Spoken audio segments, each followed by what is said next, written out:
बिस्मिल्लाहिर्रहमानिर्रहीम, अस्सलाम वालेकुम। आज हम स्टार्ट करेंगे फर्स्ट ईयर मैथमेटिक्स की एक्सरसाइज नंबर 11.3 को।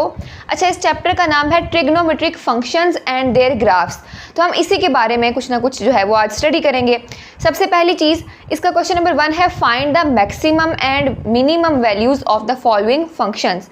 आपने फंक्शंस की मैक्सिमम और मिनिमम वैल्यूज़ फाइंड करनी है। लेकिन क्वेश्चन नंबर 1 पे आने से पहले कुछ इंपॉर्टेंट चीज़ें ऐसी हैं जो पहले आपको पता होनी चाहिए। उसके बाद हम ये भी देखेंगे कि मैक्सिमम और मिनिमम वैल्यूज़ को फाइंड करने का फार्मूला क्या होता है, उनको किस तरह से फाइंड किया जाता है। लेकिन सबसे पहले कि आपके पास फंक्शंस किस फॉर्म में गिवन हो सकते हैं और यहाँ पे ए बी सी और डी जो लिखा हुआ है किस चीज़ को रिप्रेजेंट करता है, पहले इन चीज़ों को समझ लेते हैं।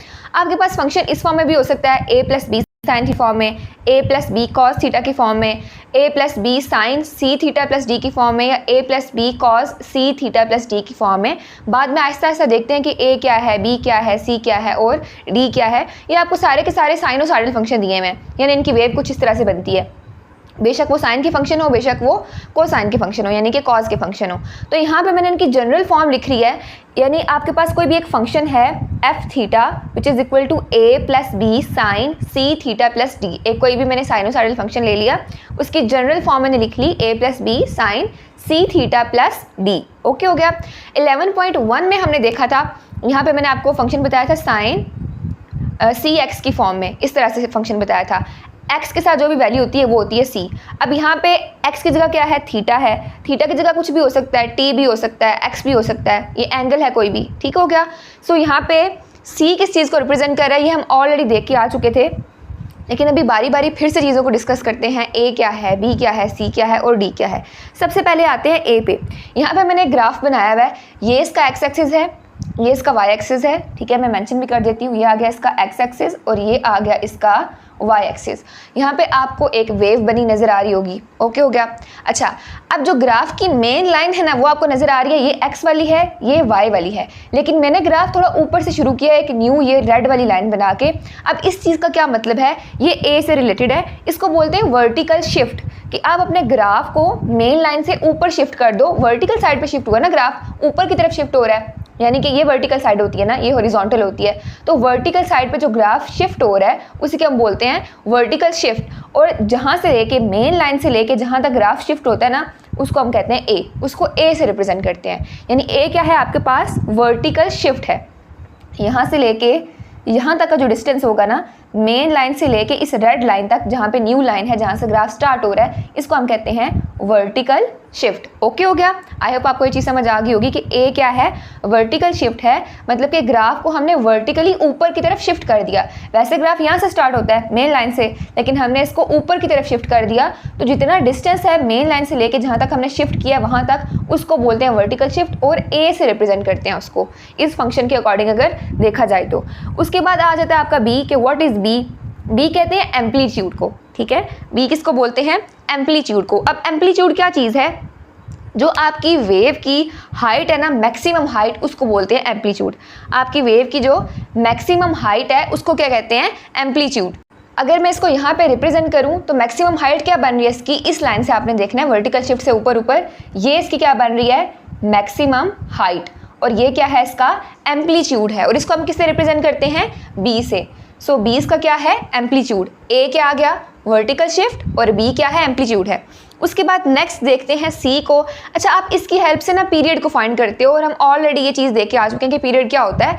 यानी कि एक फंक्शन कितनी लेंथ के बाद, एक्स एक्सिस के बाद अगर देखा जाए, कितनी लेंथ के बाद अपने आप को यानी वैल्यूज़ को रिपीट करता है। यानी फंक्शन अपनी वैल्यूज़ को कितनी लेंथ के बाद रिपीट कर रहा है। लेंथ की जगह आप टाइम भी ले सकते हैं, बिकॉज टाइम का फंक्शन भी होगा। सो टाइम, कितने टाइम के बाद एक फंक्शन अपनी वैल्यू को रिपीट कर रहा है, उसी को आप क्या बोलते हो, पीरियड बोलते हो। यानी यहाँ से लेके यहाँ तक का जो डिस्टेंस होगा वो क्या होगा, इसका पीरियड होगा। मैं पीरियड को पी से रिप्रेजेंट कर रही हूँ, वो क्या है, इसका पीरियड है। यानी यहाँ से अगर देखा जाए तो ये तकरीबन बन रहा है पाई के इक्वल।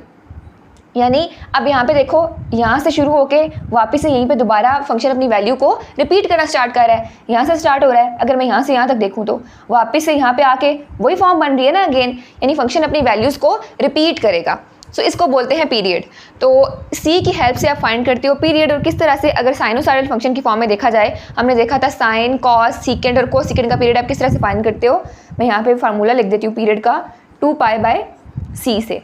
ठीक है, और c का आप लेते हो मॉड, 2π/c से आप पीरियड को फाइंड करते हो, ठीक है। किस चीज़ का, साइन का, कॉस का, सीकेंड का और कोसेकेंड का। हमने tan और कॉट का भी देखा था, वो हम फाइंड करते हैं π/c से, लेकिन फिलहाल हम साइनोसाइडल फंक्शन पढ़ रहे हैं, तो इस वजह से आपने बस इतना याद रखना है कि साइनोसाइडल फंक्शन का पीरियड यानी कि साइन और कॉस का पीरियड आप फाइंड करोगे 2π/c से, और c का मॉड लाजमी लेना है, ठीक हो गया। इसी तरह b भी जो यूज़ होता है वो आपका b का मॉड यूज़ होता है। खैर आगे हम चल के देखेंगे, फिलहाल a b c हो गई। अब d क्या है, d होता है आपका फेज शिफ्ट, ठीक है, यानी किस तरह से कह लो कि ग्राफ को आप लेफ्ट या राइट मूव करो, ठीक है, उसको बोलते हैं d। इस एक्सरसाइज में फिलहाल आपका d का इतना काम नहीं है, तो इसलिए मैं बहुत ज़्यादा एक्सप्लेनेशन में नहीं जा रही। जैसे वर्टिकल शिफ्ट हमने देखी ना a, ठीक है, यानी ग्राफ को आपने ऊपर शिफ्ट कर दिया, तो फेस शिफ्ट से आप ग्राफ को आगे पीछे लेफ्ट और राइट शिफ्ट कर सकते हो, यानी ये ग्राफ इधर भी जा सकता है, आगे भी हो सकता है, उसको बोलते हैं फेस शिफ्ट। ओके हो गया। सो एक दफ़ा फिर मैं इन चीज़ों को एक्सप्लेन कर देती हूँ। a है आपकी वर्टिकल शिफ्ट, यानी ग्राफ को ऊपर की तरफ शिफ्ट करना, या नीचे की तरफ भी कर सकते हो, वर्टिकल शिफ्ट है तो ऊपर भी हो सकती है, नीचे भी हो सकती है। b है आपका एम्पलीट्यूड, यानी कि वेव की हाइट कितनी है, मैक्सिमम हाइट कितनी है, वो आ गया आपका एम्पलीट्यूड। उसके बाद c की हेल्प से आप पीरियड को फाइंड करते हो, और यहाँ पे अगर देखा जाए तो ये पीरियड, और पीरियड होता क्या है कि एक फंक्शन कितने टाइम के बाद या कितनी लेंथ के बाद अपनी वैल्यू को रिपीट कर रहा है, और d क्या है आपके पास, फेज शिफ्ट है। अब हम देख लेते हैं फार्मूलाज कि हम मिनिमम और मैक्सिमम वैल्यू को किस तरह से फाइंड करेंगे। तो सबसे पहले मैं फार्मूला लिख रही हूँ मैक्सिमम का, उसके बाद समझाती हूँ किस तरह से करेंगे। मैक्सिमम फंक्शन आपने किस तरह फाइंड करना है, a + b मॉड, ठीक है, और मिनिमम किस तरह आपने फाइंड करना है, a - b मॉड, ठीक है। मैक्सिमम किस तरह फाइंड करोगे, a + b करके, और मिनिमम किस तरह फाइंड करोगे, a - b करके। जैसा कि यहाँ पे कोई एक एग्जांपल ले लेते हैं, फंक्शन आपके पास गिवन हो इस फॉर्म में, अगर मैं a + b sin थीटा कर लूँ, a + b sin theta, simple form को ले लेते हैं। a की वैल्यू फर्ज कर लो 3 है, प्लस बल्कि माइनस ले लेते हैं, b की वैल्यू क्या है, 2 आ रही है, 3 - 2 sin थीटा। इस फॉर्म में आपके पास एक क्वेश्चन आ गया, ठीक है। अब यहाँ से आप a और b की वैल्यू को लिखोगे, a क्या है यहाँ पे 3 और b क्या है यहाँ पे -2, ठीक है। ये साथ साइन का लाजमी ध्यान रखना है, इसलिए मैंने यहाँ पे माइनस लगाया है, प्लस भी हो सकता है माइनस भी हो सकता है। सो b की वैल्यू क्या है यहाँ पे -2। आपने क्या फाइंड करना है, फॉर एग्जांपल आपने मैक्सिमम वैल्यू फाइंड करनी है, तो क्या करोगे, 3 + -2 का मॉड। अब मॉड की प्रॉपर्टी है वो माइनस को प्लस कर देगा, तो यहाँ पे आपके पास आ जाएगा 3 + 2 विच इज़ इक्वल टू 5। ये आपने क्या फाइंड की, मैक्सिमम वैल्यू। इसी तरह आप मिनिमम वैल्यू भी फाइंड कर सकते हो, विच इज़ a - b का मॉड, यानी कि 3 - -2 का मॉड। तो आंसर आपके पास क्या आएगा, 3 - 2 विच इज़ इक्वल टू 1। तो मैक्सिमम वैल्यू आपके पास क्या आई यहाँ पे 5, और मिनिमम वैल्यू आपके पास क्या आई 1। मैं यहाँ पे एग्जांपल के तौर पे लिख भी रही हूँ, मैक्सिमम वैल्यू आपके पास क्या आई 5 और मिनिमम वैल्यू आपके पास क्या आई 1 आई, ठीक है। अब इसी तरह इसके रेसिप्रोकल फाइंड करने का भी तरीका होता है, उसका भी एक फार्मूला होता है। अब वो ज़रा समझने वाली चीज़ है बहुत सिंपल सी। आपने इसका रेसिप्रोकल किस तरह से फाइंड करना है, उसका फार्मूला क्या है। अगर फंक्शन आपके पास जैसे a + b sin थीटा था ना, अगर 1/a + b sin थीटा की फॉर्म में हो जाए, यानी कि फंक्शन का रेसिप्रोकल आ जाए, तब आप क्या करोगे, अब मैक्सिमम वैल्यू किस तरह फाइंड करोगे, उसका फार्मूला होगा आपके पास 1/m, ठीक है। और मिनिमम वैल्यू कैसे फाइंड करोगे, आपके पास उसका फार्मूला होगा 1/M। अब मैं बताती हूँ किस तरह से। रेसिप्रोकल फंक्शन में आप क्या करते हो, इसकी एक एग्जांपल लेके देख लेते हैं। मुझे बताएं, अगर मैं 1/2 करूं और 1/, कह लो 10 करूं, तो किसका आंसर ज़्यादा आएगा, किसका आंसर कम आएगा। 2 मेरे पास मिनिमम वैल्यू है ना, 10 मेरे पास मैक्सिमम वैल्यू है। अगर एग्जांपल के तौर पे देखा जाए तो मैं यहाँ पे लिख देती हूँ उनको।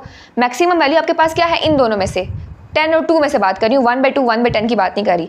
मैक्सिमम वैल्यू है आपके पास 10 और मिनिमम वैल्यू क्या है 2 है। जो ज़्यादा है वो मैक्सिमम है, ज़्यादा जो कम है वो मिनिमम है। तो मैक्सिमम वैल्यू 10 है और मिनिमम वैल्यू क्या है इसकी 2 है। अगर मैंने रेसिप्रोकल फंक्शन फाइंड करना है तो उसकी मैक्सिमम वैल्यू के लिए मैं क्या पुट करूंगी, 1/मिनिमम वैल्यू। क्यों, इसका आंसर मैक्सिमम आएगा। देखते हैं किस तरह से। अब 1/2 का आंसर क्या आएगा आपके पास 0.5, और 1/10 का आंसर आपके पास क्या आएगा 0.1। तो मुझे बताएं कौन सा आंसर बड़ा है, 0.5 या 0.1। आप कहेंगे 0.5 बड़ा है। इट मीन्स ये मैक्सिमम वैल्यू है, ये मिनिमम वैल्यू है रेसिप्रोकल फंक्शन की। अब रेसिप्रोकल फंक्शन की मैक्सिमम वैल्यू क्या आई 0.5 और मिनिमम वैल्यू क्या आई 0.1। इट मीन्स रेसिप्रोकल फंक्शन की मैक्सिमम वैल्यू को फाइंड करने के लिए आप क्या करोगे, 1/मिनिमम वैल्यू, ठीक है। और इसकी मिनिमम वैल्यू फाइंड करने के लिए क्या करोगे, 1 ओवर मैक्सिमम वैल्यू, ये चीज़ आपने याद रखनी है। सिंपल अगर देखा जाए मैक्सिमम और मिनिमम फंक्शन को, मैक्सिमम आप फाइंड करोगे a प्लस मॉड b करके और मिनिमम फाइंड करोगे a माइनस बी मॉड करके, ठीक है। लेकिन जब आपके पास जो फंक्शन है वो रेसिप्रोकल आ जाए, यानी m डैश से मैंने उसको रिप्रेजेंट किया हुआ है, तो आप किस तरह से करोगे 1 ओवर मिनिमम वैल्यू, क्योंकि मिनिमम वैल्यू पुट करोगे ओवर में तो आपके पास मैक्सिमम आंसर आएगा, मैक्सिमम वैल्यू पुट करोगे तो आपके पास मिनिमम आंसर आएगा। उसकी हमने एग्जांपल देखी कि अगर छोटी वैल्यू पुट करो तो आपके पास आंसर बड़ा आ रहा है। ऑब्वियसली यहाँ पे अगर मैं इसको ऐसे करके देखूँ 1/2 तो आंसर क्या आएगा 0.5, यानी मैक्सिमम आंसर आया। अगर मैं बड़ी वैल्यू पुट करके देखूं ओवर में, जैसे कि यहाँ पे पुट किया 10, 2 से बड़ा है ना, तो आंसर आया 0.1, तो 0.5 बड़ा है, 0.1 छोटा है। इट मीन्स रेसिप्रोकल के लिए आप क्या करोगे 1 over small m maximum value के लिए और 1 over capital M minimum value के लिए। आई होप ये चीज़ें आपको समझ आ गई होंगी। बस फिलहाल ये सारा समझाने का मकसद ये था, एक तो आपके कॉन्सेप्ट्स क्लियर हो जाएं, दूसरा ये इसमें फार्मूलाज ये आपने बेसिक याद करने हैं कि ये m का और ये स्मॉल m का, यानी मैक्सिमम वैल्यू का और मिनिमम वैल्यू का, और अगर रेसिप्रोकल आ जाए तो आपने इस तरह से फाइंड करना है। ये दो फार्मूलाज भी हैं, 1 ओवर स्मॉल m और 1 ओवर कैपिटल M। अब चलते हैं अपने क्वेश्चन नंबर 1 की तरफ। अच्छा, इसका पार्ट नंबर 1 है 3 माइनस साइन 3x। सबसे पहले तो इसको एक फंक्शन के इक्वल लेट कर लोगे। यहाँ पे x लिखा हुआ है तो फंक्शन हम x की फॉर्म में लेते हैं। Let f of x is equal to 3 minus sine x। अब आपने इसकी मैक्सिमम और मिनिमम वैल्यू फाइंड करनी है, तो उसका फार्मूला आपको याद होना चाहिए। उस फार्मूला में आपको a और b की वैल्यू चाहिए होती है। तो सबसे पहले आप क्या करोगे, इसको कंपेयर करोगे जो आपने जनरल फंक्शन लिखा था, जो कि क्या था, बल्कि मैं यहाँ पे एक स्टेटमेंट लिख देती हूँ, कंपेयर इट विद जो जनरल फॉर्म थी फंक्शन की, उसको मैं डिफरेंट मार्कर से लिख रही हूँ। f of x is equal to a plus B sine, जो हमने जनरल फॉर्म देखी थी उसमें यहाँ पे साइन ही था, b sine c x plus D. Theta की जगह मैंने x लिख दिया, ठीक है, क्योंकि फंक्शन ये वाला भी हमारे पास x के फॉर्म में है। सो आपने इसके साथ इसको कंपेयर करना है। अब मुझे बताइए यहाँ से a की वैल्यू क्या बन रही है और b की वैल्यू क्या बन रही है। a क्या है यहाँ पे 3, तो वैल्यू लिख लोगे a इज इक्वल टू 3, और b की वैल्यू क्या है यहाँ पे माइनस साइन x आ रहा है, यानी कि -1 है b की वैल्यू। सो b किसके इक्वल आ जाएगा यहाँ पे -1 के इक्वल। उसके बाद आपने मैक्सिमम और मिनिमम वैल्यू फाइंड करनी है। मैक्सिमम का फार्मूला क्या था, पहले वो लिख लेते हैं, m is equal to a plus b का मॉड, ठीक है। इसमें आपने वैल्यू पुट करनी है, तो आपके पास यहाँ से आ जाएगा a क्या है 3 प्लस b क्या है -1, इसका मॉड आ जाएगा, आंसर आपके पास आएगा 3 plus 1 which is equal to 4। ये आ गया आपकी मैक्सिमम वैल्यू। उसके बाद आपने फाइंड करनी है मिनिमम वैल्यू, उसको हम स्मॉल m से रिप्रेजेंट करते हैं, जो कि इक्वल होता है a माइनस बी का मॉड। तो यहाँ पे आंसर आपके पास क्या आएगा 3 माइनस 1 का मॉड, 3 -1 का मॉड लोगे तो +1 आएगा, 3 minus 1 which is equal to 2। तो मैक्सिमम वैल्यू आपके पास क्या आई 4 और मिनिमम वैल्यू आपके पास क्या आई 2, यही आपने फाइंड करना था। इस क्वेश्चन को एक बार फिर देख लें। सबसे पहले आपने लेट करना है इसको f ऑफ x के इक्वल, एक फंक्शन के इक्वल। उसके बाद जनरल फॉर्म थी जो फंक्शन की, उसके साथ आपने इसको कंपेयर करना है, which was f of x is equal to a plus B sine C x plus D. a क्या है यहाँ पे 3 है, b क्या है -1 है, दोनों की वैल्यूज लिखी, मैक्सिमम और मिनिमम का फार्मूला लिखा, उनमें पुटिंग की और आपका आंसर आ गया। नेक्स्ट इसका पार्ट 2 है 3 प्लस साइन 2x। सबसे पहले इसको f ऑफ x के इक्वल लेट करोगे। So let f of x is equal to 3 plus sine 2x। उसके बाद आपने क्या करना है, कंपेयर करोगे इसको, कंपेयर इट विद जो जनरल फॉर्म थी उसको मैं अगेन लिख लेती हूँ, आपने हर क्वेश्चन में लिखनी है। f of x is equal to a plus B sine C x plus D. General form लिख दिया आपने। उसके बाद आपने क्या करना है, a और b की वैल्यू लिखनी है। यहाँ से a किसके इक्वल आएगा 3 के इक्वल, और b किसके इक्वल है, साइन के साथ क्या वैल्यू है यहाँ पे +1, तो यहाँ पे आ जाएगा +1। उसके बाद आपने क्या करना है, मैक्सिमम और मिनिमम का फार्मूला लिखना है, तो यहाँ पे आ जाएगा m is equal to a plus b का मॉड, और मिनिमम का भी लिख लेते हैं, small m is equal to a minus b का मॉड। यहाँ पे आपके पास आ जाएगा पुटिंग करने के बाद 3 प्लस 1 का मॉड लोगे, आंसर 1 ही आएगा, आ जाएगा 3 plus 1 which is equal to 4। Minimum value find करने के लिए क्या करोगे, 3 माइनस 1 का मॉड तो 3 minus 1 which is equal to 2। तो आंसर आपके पास क्या आया, 3 + 1 इज इक्वल टू 4।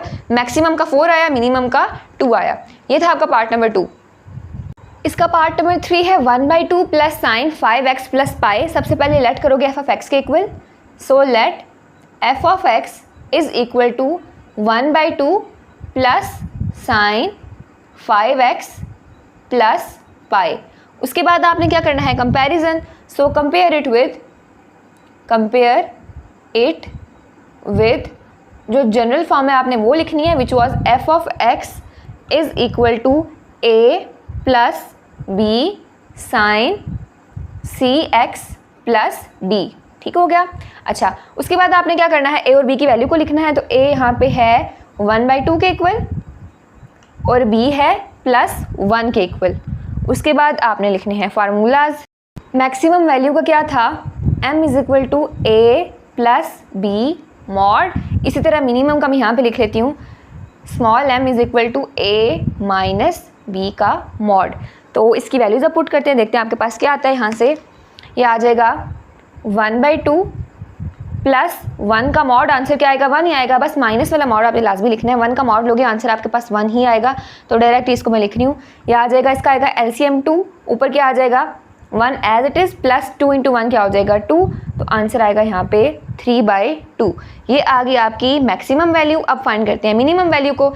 यह आ जाएगा यहाँ पे ए की वैल्यू है 1/2 माइनस 1, यहाँ पे आपके पास आ जाएगा 2 LCM, ऊपर 1 एज इट इज़, माइनस 2 1 ज़ार 2 आ जाएगा, -2 + 1 -1 divided by 2।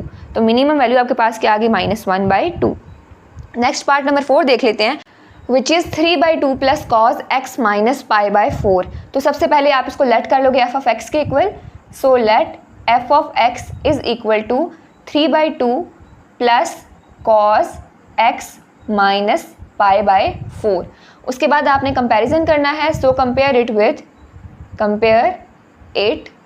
With general form लिखनी है, which was F of x is equal to A plus b. अब यहाँ पे देखें कॉज है तो आपने कॉज ही लिखना है, साइन होगा तो साइन लिखोगे, कॉज का फंक्शन है तो कॉज लिखोगे, ये ना हो कॉज वाले की जगह भी साइन लिखा हो। सो ए plus b cause c x plus D. Okay हो गया। उसके बाद आपने लिखनी है ए और बी की वैल्यूज़।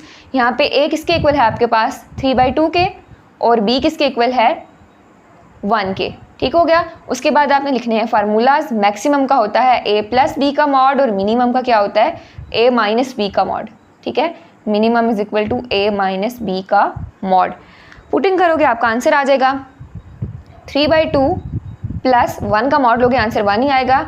एलसीएम लोगे आ जाएगा 2, ऊपर आएगा 3 प्लस 2 1 ज़ार 2 हो जाएगा। तो 5/2 आ गया आपका आंसर मैक्सिमम वैल्यू का। मिनिमम के लिए क्या करोगे 3/2 माइनस 1। ठीक हो गया। 2 एलसीएम आ जाएगा, ऊपर क्या आएगा 3 माइनस 2, तो आंसर आपके पास आएगा 1/2। ये था आपका पार्ट नंबर 4। पार्ट नंबर 5 है 1 माइनस 3 cos 2x। सबसे पहले इसको लेट करोगे एफ ऑफ एक्स के equal. So let F of x is equal to 1 minus 3 cos 2x। उसके बाद करोगे कंपैरिजन, तो लिखोगे compare it with general form आ जाएगी इसकी, f of x is equal to A plus b, cos है तो cos c x plus d आ जाएगा। उसके बाद ए और बी की वैल्यूज़ लिखनी है। ए यहाँ से क्या आएगा 1, ए किसके इक्वल आएगा 1 के, सो ए इज इक्वल टू 1। और बी की क्या वैल्यू है यहाँ पे -3, जो कॉज से पहले वही बी होता है ना, यहाँ पे क्या है -3, माइनस का साइन नहीं भूलना, बी इज इक्वल टू -3 आ जाएगा। उसके बाद आप लिखोगे फार्मूला। मैक्सिमम का फार्मूला किसके इक्वल था ए प्लस बी का मॉड, और मिनिमम का किसके इक्वल था ए माइनस बी का मॉड। तो यहाँ से पुट करके देखते हैं आपका आंसर क्या आएगा। ये आ जाएगा 1 प्लस -3 का मॉड लोगे आंसर आपके पास प्लस में आ जाएगा, तो आ जाएगा 1 + 3 विच इज़ इक्वल टू 4। अब मिनिमम के लिए क्या करोगे 1 माइनस करना है, बस -3 आ जाएगा 1 -3 का मॉड लोगे तो आंसर प्लस में ही आएगा, तो आ जाएगा 3, और इसका आंसर आएगा आपके पास -2। ये था आपका पार्ट नंबर 5। अब पार्ट नंबर 6 देख लेते हैं, which is 1 + 2 sine x plus π/6। सबसे पहले लेट करोगे एफ ऑफ एक्स के equal. So let F of x is equal to 1 + 2 sine x plus pi by 6। उसके बाद कंपेयर करोगे, so compare it with general form लिखोगे which is f of x is equal to A plus B sine C x plus d आ जाएगा। यहाँ से a की value लिखोगे विच इज़ 1, b की लिखोगे विच इज़ 2। उसके बाद लिखोगे फार्मूलाज, तो आपके पास यहाँ से आएगा मैक्सिमम का फार्मूला होता है आपके पास a प्लस मॉड b और मिनिमम का होता है a माइनस b का मॉड। वैल्यूज़ पुट करोगे आपका आंसर आ जाएगा। तो यहाँ से आएगा 1 प्लस 2 का मॉड लोगे आंसर 2 ही आएगा, तो आ जाएगा 3। और यहाँ पे आ जाएगा 1 माइनस 2 का मॉड लोगे आंसर 2 ही आएगा, तो यहाँ पे आ जाएगा 2, तो आंसर आएगा -1। ये था आपका part number 6। Next part number 7 है 1/10 - 2 sin 3x। अभी आपके पास एक रेसिप्रोकल फंक्शन आ गया है, तो देखते हैं इसको किस तरह से सॉल्व करेंगे। बाकी सारा मेथड वही है, एंड पे जाके बस इसका रेसिप्रोकल लेना है। तो यहाँ पे आपके पास आ जाएगा सबसे पहले let f of x is equal to 1/10 - 2 sin 3x। अब सबसे पहले आपने मैक्सिमम और मिनिमम वैल्यू फाइंड करनी है इस फंक्शन की, ठीक है, ये जो नीचे गिवन है। उसके बाद आपने इस फंक्शन जो रेसिप्रोकल गिवन है इसकी वैल्यू फाइंड करनी है। तो इसके लिए आप लेट कर लोगे इसको g ऑफ x के इक्वल, ठीक है। लेट कर लिया g ऑफ x को किसके इक्वल, जो नीचे लिखा हुआ है 10 - 2 sin 3x। उसके बाद यहाँ पे आप मेंशन कर दो तो बेहतर है, फॉर g ऑफ x। मैं इसको इससे लिख देती हूँ फॉर g ऑफ x, ठीक हो गया। पहले g ऑफ x के लिए आप मैक्सिमम और मिनिमम वैल्यू को फाइंड करोगे। उसका फार्मूला क्या होता है आपके पास, सबसे पहली चीज़ तो इसको कंपेयर करना होता है, ठीक है। और कंपेयर करोगे किसके साथ, f ऑफ x, बल्कि यहाँ पे g ऑफ x लिख लो ज़्यादा बेहतर है, क्योंकि आपने फंक्शन को g ऑफ x के इक्वल लेट किया हुआ है, ठीक है। g ऑफ x के लिए पहले वैल्यूज़ फाइंड करोगे, तो लिखेंगे कंपेयर इट विद, वही सारा का सारा मैथड जो पिछले क्वेश्चन में करते आ रहे हैं। कंपेयर इट विद जो जनरल फंक्शन था मैं यहीं पे लिख रही हूँ f ऑफ x, बल्कि यहाँ पे g ऑफ x आएगा। g of x is equal to a plus b, sine है तो साइन आ जाएगा, into C x plus D. Okay हो गया। आपने इसको इसके साथ कंपेयर कर देना है। जो फंक्शन ले रहे हो ध्यान रखना है वही लिखो। g ऑफ x लिया है तो g ऑफ x लिखोगे, f ऑफ x लिया है तो f ऑफ x लिखोगे। आपकी अपनी मर्जी है, बेशक इसको g ऑफ x के इक्वलेट कर लो, बेशक इसको कर लो, अप टू यू, ठीक हो गया। सो यहाँ पे आपके पास आ जाएगा a की वैल्यू क्या है 10 और b की वैल्यू क्या है यहाँ पे -2। उसके बाद लिखोगे फार्मूलाज मैक्सिमम और मिनिमम के लिए। सो मैक्सिमम का फार्मूला होता है आपके पास a प्लस b का मॉड और मिनिमम का होता है आपके पास a माइनस b का मॉड। पुट करोगे आपका आंसर आ जाएगा। यहाँ पे आएगा 10 plus -2 which is equal to 10 plus 2 और आ जाएगा आपके पास 12। यहाँ पे क्या आएगा 10 minus -2 which is equal to 10 -2, तो आंसर आपके पास क्या आएगा 8 आ जाएगा। ये आ गया आपकी मैक्सिमम वैल्यू और ये आ गई आपकी मिनिमम वैल्यू। अब आपने इस फंक्शन के लिए निकालनी है रेसिप्रोकल के लिए which is f of x। तो इसको भी पहले लिख लेते हैं for f of x, for f of x। यहाँ से आपके पास क्या आ जाएगा। अब इसके लिए हमने कौन से फार्मूलाज पढ़े थे, मैक्सिमम वैल्यू के लिए आपने 1/स्मॉल m करना है और मिनिमम वैल्यू के लिए आपने 1/कैपिटल M करना है। तो इसको भी मेंशन कर देते हैं पहले यहाँ पे m बार से, ठीक है। मैक्सिमम वैल्यू के लिए करोगे 1/स्मॉल m और मिनिमम वैल्यू के लिए क्या करोगे 1/कैपिटल M। वैल्यूज पुट करो आपका आंसर आ जाएगा। यहाँ से क्या आएगा इसका 1/स्मॉल m क्या है 8, ठीक है। इसको चाहो तो पॉइंट्स में भी लिख सकते हो, ये आपके पास तकरीबन आएगा 0.12 समथिंग 0.125, ठीक है। अच्छा इसको करोगे तो आ जाएगा 1/12 और पॉइंट्स में करोगे तो आ जाएगा 0.083 और यही आपका आंसर है। इसमें आपने क्या करना है, सबसे पहले इस फंक्शन को बेशक g ऑफ x के इक्वल लेट करो या f ऑफ x के इक्वल लेट करो, अप टू यू। लेट करने के बाद दूसरे फंक्शन को, इसको हमने f ऑफ x किया तो दूसरे को g ऑफ x कर दिया जो नीचे वाला था। सिंपल वही मेथड किया जो हमने पिछले क्वेश्चन में किया है। पहले इसकी मैक्सिमम और मिनिमम वैल्यू निकाली, उसके बाद f ऑफ x के लिए, यानी इस फंक्शन के लिए रेसिप्रोकल के लिए हमने फार्मूलाज लगाए। मैक्सिमम का 1/मिनिमम और मिनिमम का 1/मैक्सिमम, दोनों की वैल्यूज पुट की और आपका आंसर आ गया। नेक्स्ट पार्ट नंबर 8 देख लेते हैं विच इज़ 1/7 + 3 cos -2x। तो सबसे पहले क्या करोगे, लेट कर लोगे इसको f ऑफ x के इक्वल। आपके पास आ जाएगा 1/7 + 3 cos -2x। उसके बाद लेट करोगे g ऑफ x को 7 + 3 cos -2x के इक्वल। उसके बाद आपने क्या करना है, अगर g ऑफ x की बात की जाए so for g of x पहले इसके लिए वैल्यूज़ निकालोगे। यहाँ से आप कंपेयर करोगे, compare it with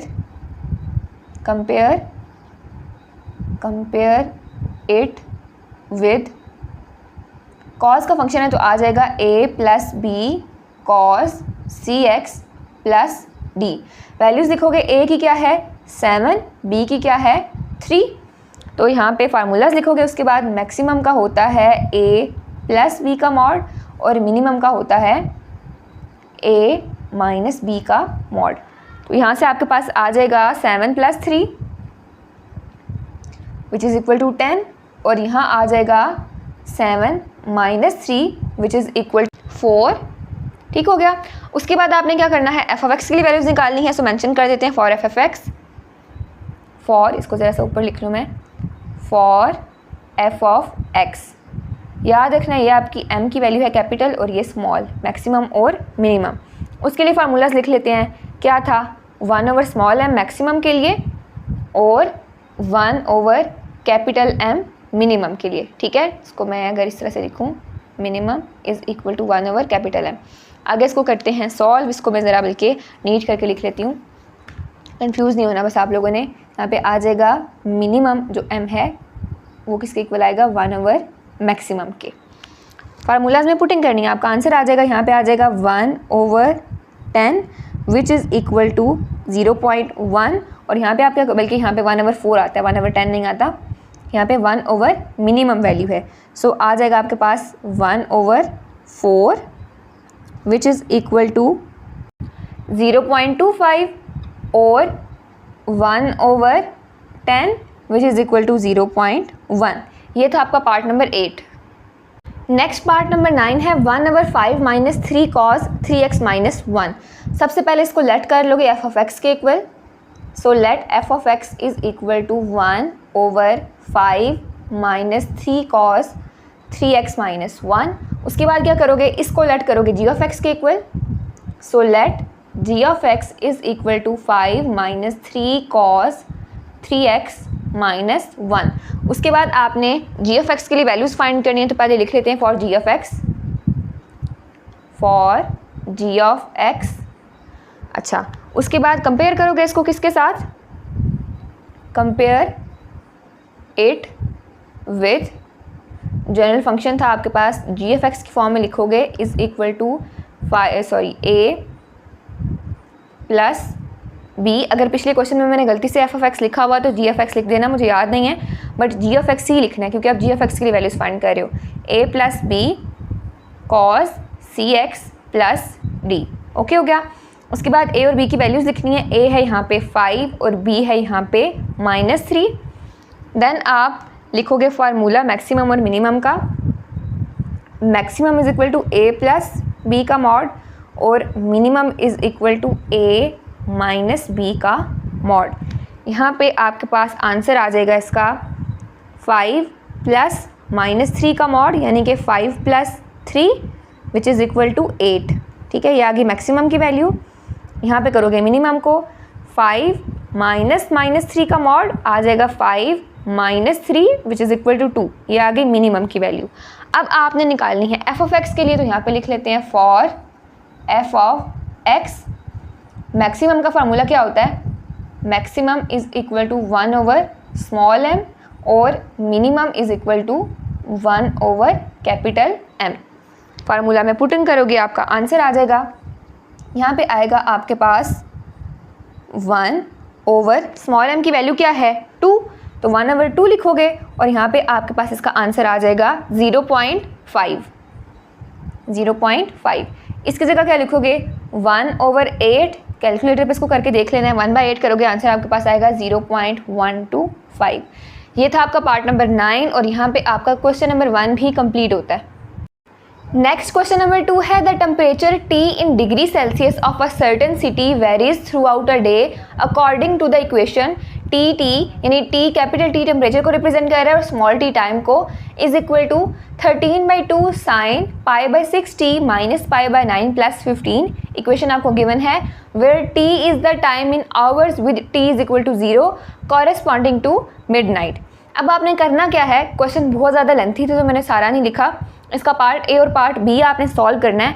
part A में वो आपको कहता है find the maximum and minimum temperatures during the day. आपने मैक्सिमम और मिनिमम टेम्परेचर फाइंड करना है ड्यूरिंग द डे। तो सबसे पहले इसका पार्ट नंबर ए करते हैं।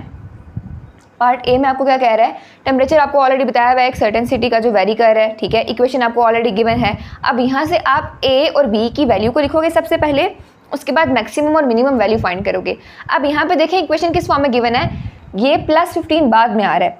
वैसे क्या होता था, आपके पास इक्वेशन होती थी a + b sine c(x + d) की फॉर्म में इस तरह से, लेकिन यहाँ पे क्या है +15 बाद में लिखा हुआ है, यानी कि ये a है, ठीक है, ये b है, ये c है और ये d है। इस चीज़ को भूलना नहीं है, जो प्लस की फॉर्म में होगा ना, यानी a + b इस तरह से होता है ना, तो उन्होंने a बाद में लिख दिया तो ये a है आपका। तो यहाँ पे लिखोगे पार्ट a आ गया a इज इक्वल टू 15 और b की क्या वैल्यू है, जो साइन के साथ होती है वो b की वैल्यू होती है विच इज़ 13/2। ए और बी की वैल्यू लिखी, उसके बाद आपने मैक्सिमम और मिनिमम वैल्यू फाइंड करनी है। सो मैक्सिमम का फार्मूला क्या होता है, capital M is equal to a + b का मॉड। यहाँ से आप वैल्यू फाइंड करोगे, आपके पास आ जाएगा 15 + 13/2 का मॉड लोगे, आंसर 13/2 ही आएगा, तो आपने एज इट इज़ लिख दिया। उसके बाद लोगे LCM जो कि आ जाएगा 2 15 से मल्टीप्लाई हो जाएगा, आ जाएगा 30 + 13, तो ये आ जाएगा 43 डिवाइडेड बाय 2। दोनों को कैलकुलेटर पे डिवाइड करके देखो आपके पास आंसर क्या आता है, 43/2 इज़ इक्वल टू 21.5। तो आपके पास यहाँ से आ जाएगा 21.5 डिग्री। ओके हो गया, डिग्री में आपने जो है वो टेम्परेचर फाइंड करना है। अब उसके बाद मिनिमम टेम्परेचर फाइंड करना है, उसका फार्मूला क्या होगा, इसको मैं नीचे यहीं पे लिख देती हूँ। Minimum is equal to a - b का मॉड, तो यहाँ पे आपके पास आ जाएगा a यानी कि 15 - 13/2। उसके बाद आपने लेना है इसका LCM, तो वो आपके पास आ जाएगा 2, ऊपर आ जाएगा 30 - 13, तो आंसर इसका आएगा आपके पास 17/2। और इसको कैलकुलेटर पे सॉल्व करो, 17/2 आपके पास इसका आंसर आ जाएगा 8.5। तो मिनिमम टेम्परेचर आपके पास कितना आया इसका, 8.5 डिग्रीज। ये तो हो गया आपका पार्ट नंबर ए। अब देखते हैं पार्ट नंबर बी में वो आपको क्या बोल रहा है, आपने क्या फाइंड करना है। पहले इसको ज़रा सा अलग कर लें। पार्ट बी में कहता है कि find the temperature at t is equal to 9 hours, ठीक है। आपने टेम्परेचर फाइंड करना है at t is equal to 9 hours. मैं मेंशन कर देती हूँ, at t is equal to 9 hours आपने क्या फाइंड करना है, टेम्परेचर। ठीक हो गया। सो इसको लिख लेते हैं, किस तरह से फाइंड करेंगे। सबसे पहले इक्वेशन लिखोगे जो आपको गिवन है उधर, t of t is equal to 13/2 sine π/6t minus π/9 plus 15। अब यहाँ पे क्या आ जाएगा, आपने t is equal to 9 put करना है, तो यहाँ पे लिख दो पहले put t is equal to 9, put small t को 9 के इक्वल पुट करना है। आपके पास यहाँ से आ जाएगा t of 9 is equal to 13/2 sine π/6 into 9 minus π/9 plus 15। यहाँ पे क्या आ जाएगा, 3 2 6 और 3 3 9, ठीक है। तो वैल्यू आ जाएगी 13/2 साइन, यहाँ आ जाएगा 3π/2 माइनस π/9 और प्लस 15 एज इट इज़। इसका ले लोगे एलसीएम, आपके पास आ जाएगा साइन, मैं साइड पे आपको लेके दिखा देती हूँ, जगह कम है तो मैं इसको डायरेक्ट यहाँ पे लिखूँगी क्या आता है। 9 2 18 एलसीएम आ जाएगा, ठीक है। 2 9 18 9 3 27, सो आ जाएगा 27 पाई माइनस यहाँ पे आ जाएगा आपके पास 2 पाई, ठीक हो गया। सो 27 माइनस 2 आएगा 25/18 आपका आंसर आ जाएगा। तो मैं डायरेक्ट यहाँ पे लिख रही हूँ 25 पाई/18। ओके हो गया। इसका एलसीएम लेना है सिंपल, और उसके बाद इसका आंसर लिख देना है प्लस 15 एज इट इज़। अब पाई की वैल्यू भी आपको पता होनी चाहिए, जो कि क्या होती है 180। तो 180 को 25 से मल्टीप्लाई करोगे और 18 से डिवाइड करोगे। मैं डायरेक्ट कर रही हूँ यहाँ पे, आप भी डायरेक्ट कर सकते हो, कोई मसला नहीं है। तो आ जाएगा 25 into 180 which is equal to 4500 और इसको डिवाइड करोगे 18 के साथ तो आपके पास आ जाएगा 250। तो आपने क्या करना है, साइन 250 की वैल्यू लेनी है।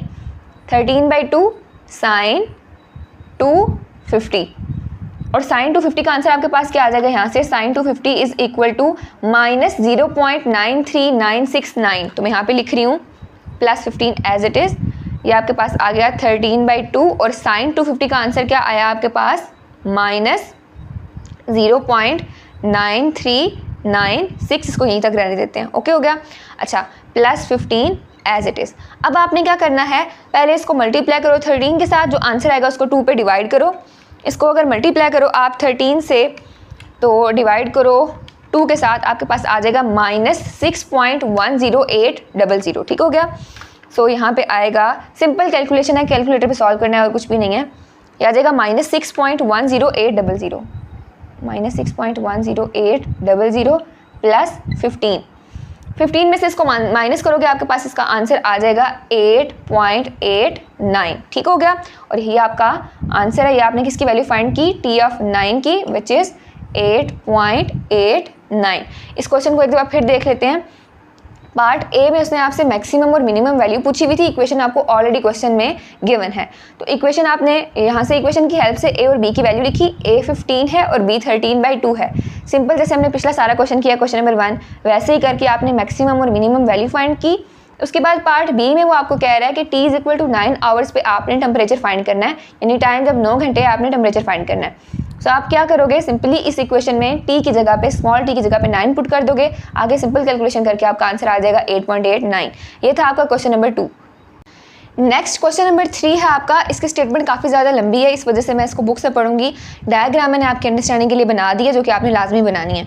सो क्वेश्चन में वो आपको कहता है, a man on the top of 100 meter high lighthouse is in line with 2 ships on the same side of it, whose angle of depression from the man are 17 degree and 19 degree respectively. अच्छा, आपको कह रहा है कि एक light house है which is 100 meter high, ठीक है, और एक आदमी खड़ा है उस पर। 2 बोट्स को वो देख रहा है। एक बोट का एंगल बन रहा है 17 डिग्री और दूसरी का बन रहा है 19 डिग्री। उसके बाद कह रहा है find the distance between the ships. आपने इन 2 शिप्स के दरमियान डिस्टेंस फाइंड करना है, यानी ए से लेके बी तक का डिस्टेंस, यानी यहाँ से लेके यहाँ तक का डिस्टेंस आपने क्या करना है, फाइंड करना है। इस डिस्टेंस को मैं नाम दे देती हूँ x का। अब देखिए इस क्वेश्चन को सॉल्व किस तरह से करना है। सबसे पहली चीज़ आप लेट कर लो कि डिस्टेंस जो है ना, ये ए बी 2 शिप्स है ना, एक पॉइंट ए पे है, दूसरी पॉइंट बी पे है। आपने इन दोनों के दरमियान डिस्टेंस फाइंड करना है, ठीक है। इन दोनों शिप्स के दरमियान, ये बनाने में आगे पीछे हो सकती है, लेकिन आपने इस पॉइंट से लेके इस पॉइंट के दरमियान का डिस्टेंस फाइंड करना है, ठीक है, यानी कि एक्स फाइंड करना है। तो सबसे पहले लेट कर लोगे, let distance between ships, distance between ships किसके इक्वल है, ए बी के इक्वल। आपने अपने पास से 2 पॉइंट्स कंसिडर किए हुए हैं, ठीक है, ए बी के equal which is equal to X. आपने ये भी लेट कर लिया कि ये एक्स के इक्वल है। अब मुझे एक बात बताएं, यहाँ से आपने फाइंड करना है ए और बी डिस्टेंस, ठीक है। आपको पॉइंट्स गिवन है, आपने खुद ही लिखने हैं ए बी सी और डी, इनकी हेल्प से। अगर मैंने ए बी को फाइंड करना है तो मैं इसको ऐसे फाइंड कर सकती हूँ ना, a c minus b c is equal to a b, यही होगा ना। लेट कर लो, ये जो ए से लेके सी तक का डिस्टेंस है ये है 10, ठीक है, और बी से लेके सी तक का डिस्टेंस है 7। तो 10 में से 7 को माइनस करूँगी, मेरे पास 3 आ जाएगा, यानी कि ए बी आ जाएगा। यानी ए बी को फाइंड करने के लिए आप क्या करोगे, ए सी निकालोगे, फिर बी सी निकालोगे, दोनों को माइनस करोगे, आपका आंसर आ जाएगा। रिपीट कर रही हूँ, आपने करना क्या है, ए सी निकालोगे, देखिए ना, इसमें से इसको माइनस करोगे, इतने में से बी और सी माइनस कर दोगे, आपके पास पीछे ए और बी बच जाएगा ना। तो पहले आपने ए सी फाइंड करना है, फिर आपने बी सी फाइंड करना है, फिर दोनों को माइनस कर देना है, आपका आंसर आ जाएगा, यानी कि ए बी आ जाएगा, ठीक है, यानी कि डिस्टेंस बिटवीन शिप्स आ जाएगा। अब आप इसको करोगे किस तरह से फाइंड, tan थीटा की हेल्प से। tan थीटा किसके इक्वल होता है, tan theta is equal to perpendicular over base, ठीक है, through proper brushing tan theta is equal to perpendicular over base. अब 2 यहाँ पे आपके पास ट्राइंगल्स बन रही हैं, एक बन रही है ए सी डी, दूसरी बन रही है बी सी डी, ठीक है, 2 ट्राइंगल्स है ना, एक बन रही है ए सी और डी ये वाली ट्राइंगल, और दूसरी ये वाली बी सी और डी ये वाली ट्राइंगल। तो इन दोनों ट्राइंगल से आप फाइंड करोगे। सबसे पहले फाइंड कर लेते हैं, यहाँ पे मैं लिख देती हूँ, बल्कि इसको भी लिखने से पहले, इन ट्राइंगल ए सी और डी, आपने फाइंड करना है टेन थीटा किसके इक्वल आ जाएगा, tan theta is equal to perpendicular over base.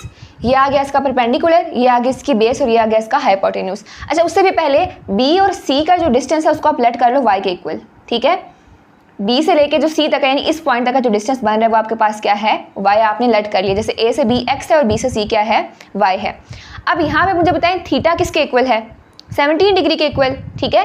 ये वाले ट्रायंगल ले रहे हो ना ए सी और डी, थीटा क्या है यहाँ पे 17 डिग्री, तो यहाँ पे आप क्या पुट करोगे, tan 17 degree is equal to perpendicular आपको क्या गिवन है 100 मीटर, तो आ जाएगा 100 डिवाइडेड बाय बेस क्या है आपकी ए सी, ठीक है, ए से लेके सी। अब इसको मैं x प्लस वाई लिख सकती हूँ, फर्क तो नहीं पड़ेगा। ए से लेके सी तक का डिस्टेंस क्या है मेरे पास, a b plus b C which is equal to x plus Y. तो ए से लेके सी तक के डिस्टेंस को मैं लिख रही हूँ x प्लस वाई। अब आपने क्या करना है, tan 17 डिग्री फाइंड करोगे कैलकुलेटर पे तो आपका आंसर आएगा 0.3057, ठीक है, 0.3057 is equal to 100 divided by x plus Y. X plus Y उधर जाके मल्टीप्लाई हो जाएगा और ये आके नीचे डिवाइड होगा, तो आपके पास आ जाएगा x plus Y is equal to 100 divided by 0.3057 और यहाँ से आपके पास x प्लस वाई का आंसर आ जाएगा 327.12। इसको आपने एक दफ़ा कैलकुलेटर पे सॉल्व करके भी देख लेना, मैं आपको बता देती हूँ। 100 डिवाइडेड बाय 0.3057 का आंसर आपके पास क्या आता है, 327.1, राउंड ऑफ करके मैंने इसको 2 लिख दिया, 327.12। अब इसको आपने फिलहाल यहीं पे रहने देना है, उसके बाद सॉल्व करते हैं। आपने बेसिकली तो x की वैल्यू फाइंड करनी है ना, उसके बाद दूसरी ट्रायंगल देखते हैं जो कि आपके पास बन रही है बी सी एंड डी। तो आप लिखोगे in triangle B C D, यहाँ से tan थीटा आपके पास किसके इक्वल आएगा, perpendicular over base, perpendicular over base. अब थीटा यहाँ पे क्या है इस ट्रायंगल में 19 डिग्री, तो आ जाएगा tan 19 degree is equal to perpendicular over base, perpendicular क्या है 100 डिवाइडेड बाय 100 मीटर है तो मैं 100 ही बस लिख रही हूँ उसको, डिवाइडेड बाय बेस क्या है इसकी B C which is equal to Y, तो यहाँ पे आ जाएगा वाई। tan 19 डिग्री लोगे आपके पास आंसर आएगा 0.3443 is equal to 100 divided by Y. Y तो जाके मल्टीप्लाई होगा और ये आके डिवाइड हो जाएगा, तो Y is equal to 100 divided by 0.3443 आ जाएगा। अब आपने क्या करना है, यहाँ से वाई की वैल्यू आएगी 100 को इसे डिवाइड करोगे, 100 डिवाइडेड बाय 0.3443 आंसर आ जाएगा आपके पास 290.42 मीटर। ये आ गया आपका y का आंसर, यानी BC का डिस्टेंस कितना है आपके पास 290.42 मीटर। अब आपने x की वैल्यू फाइंड करनी है, तो क्या करोगे, इस इक्वेशन को मैं नाम दे लेती हूँ इक्वेशन नंबर 1 का, इसको 1 का नाम दे लेते हैं, ये आ गया आपके पास 1। अब y की वैल्यू को पुट करोगे 1 में, बेशक आप यहाँ पे लिख भी दो put value of y in 1, put value of y in equation 1। यहाँ से आपके पास क्या आ जाएगा x plus 290.42 is equal to 327.12। यहाँ से x फाइंड करना है, ये वाली टर्म इधर आके माइनस हो जाएगी, इसको मैं यहाँ पे आगे सॉल्व कर रही हूँ, तो आपके पास आ जाएगा x is equal to 327.12 minus 290.42, दोनों को माइनस करोगे आपके पास आ जाएगा 36.70 मीटर। ये आ गया आपके पास x, और यही आप फाइंड कर रहे थे कि दो शिप्स के दरमियान जो डिस्टेंस है वो कितना होगा, तो वो आपके पास किसके इक्वल आएगा 36.70 मीटर के। मैं इसको एक दफ़ा सही तरह से हाईलाइट कर दूं, उसके बाद एक दफ़ा फिर इस क्वेश्चन को देखते हैं कि हमने इसको सॉल्व किस तरह से किया था। अच्छा, सबसे पहले क्वेश्चन में उसने आपको बोला हुआ था कि लाइट हाउस है विच इज़ 100 मीटर हाई, उसके ऊपर एक बंदा खड़ा है, उसको दो शिप्स नज़र आ रही हैं, ठीक है। एंगल ऑफ डिप्रेशन बताया हुआ था, एक है 17 डिग्री और दूसरा है आपके पास 19 डिग्री। अब आपने सबसे पहले ये फिगर बनानी है, दो बोर्ड्स हैं, ठीक है, दो शिप्स हो गई, उसके बाद एक पॉइंट ए पे है, दूसरी पॉइंट बी पे है, इसको आपने नाम दे लिया पॉइंट सी का, उसको पॉइंट डी का।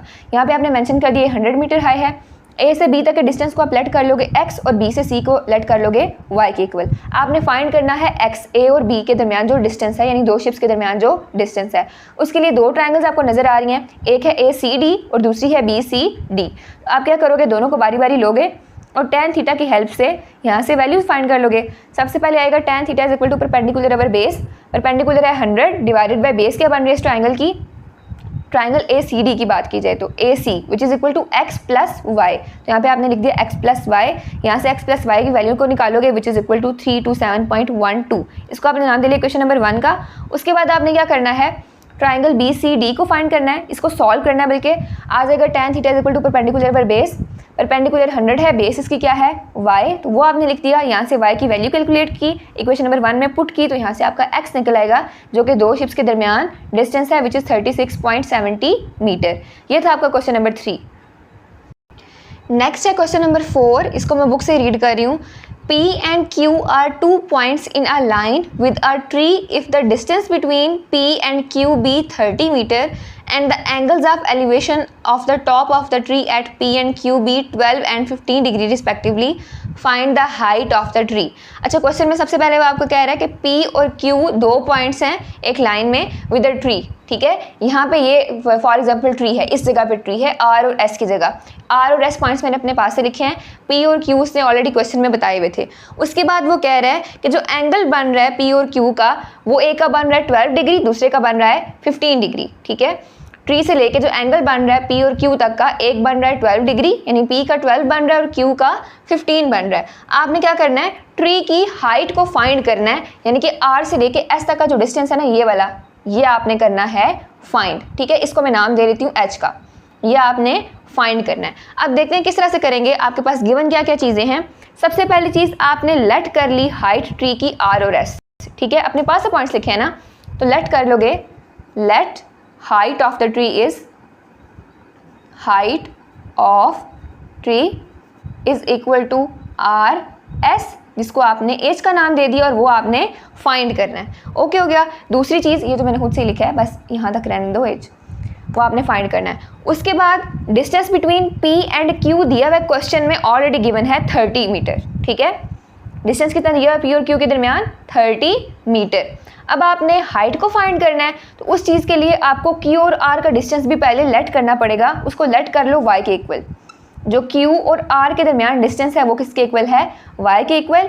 P और Q के दरमियान 30 मीटर है, ये आपको ऑलरेडी क्वेश्चन में गिवन है। उसके बाद आपने क्या करना है, दो ट्राइंगल्स बन रही हैं, एक बन रही है PRS, दूसरी बन रही है QR और S। सबसे पहले ट्राइंगल ले लो QRS। इन ट्राइंगल QRS, जैसे क्वेश्चन नंबर 3 किया ना, वैसे इसको भी सॉल्व करना है। तो आ जाएगा tan theta is equal to perpendicular over base.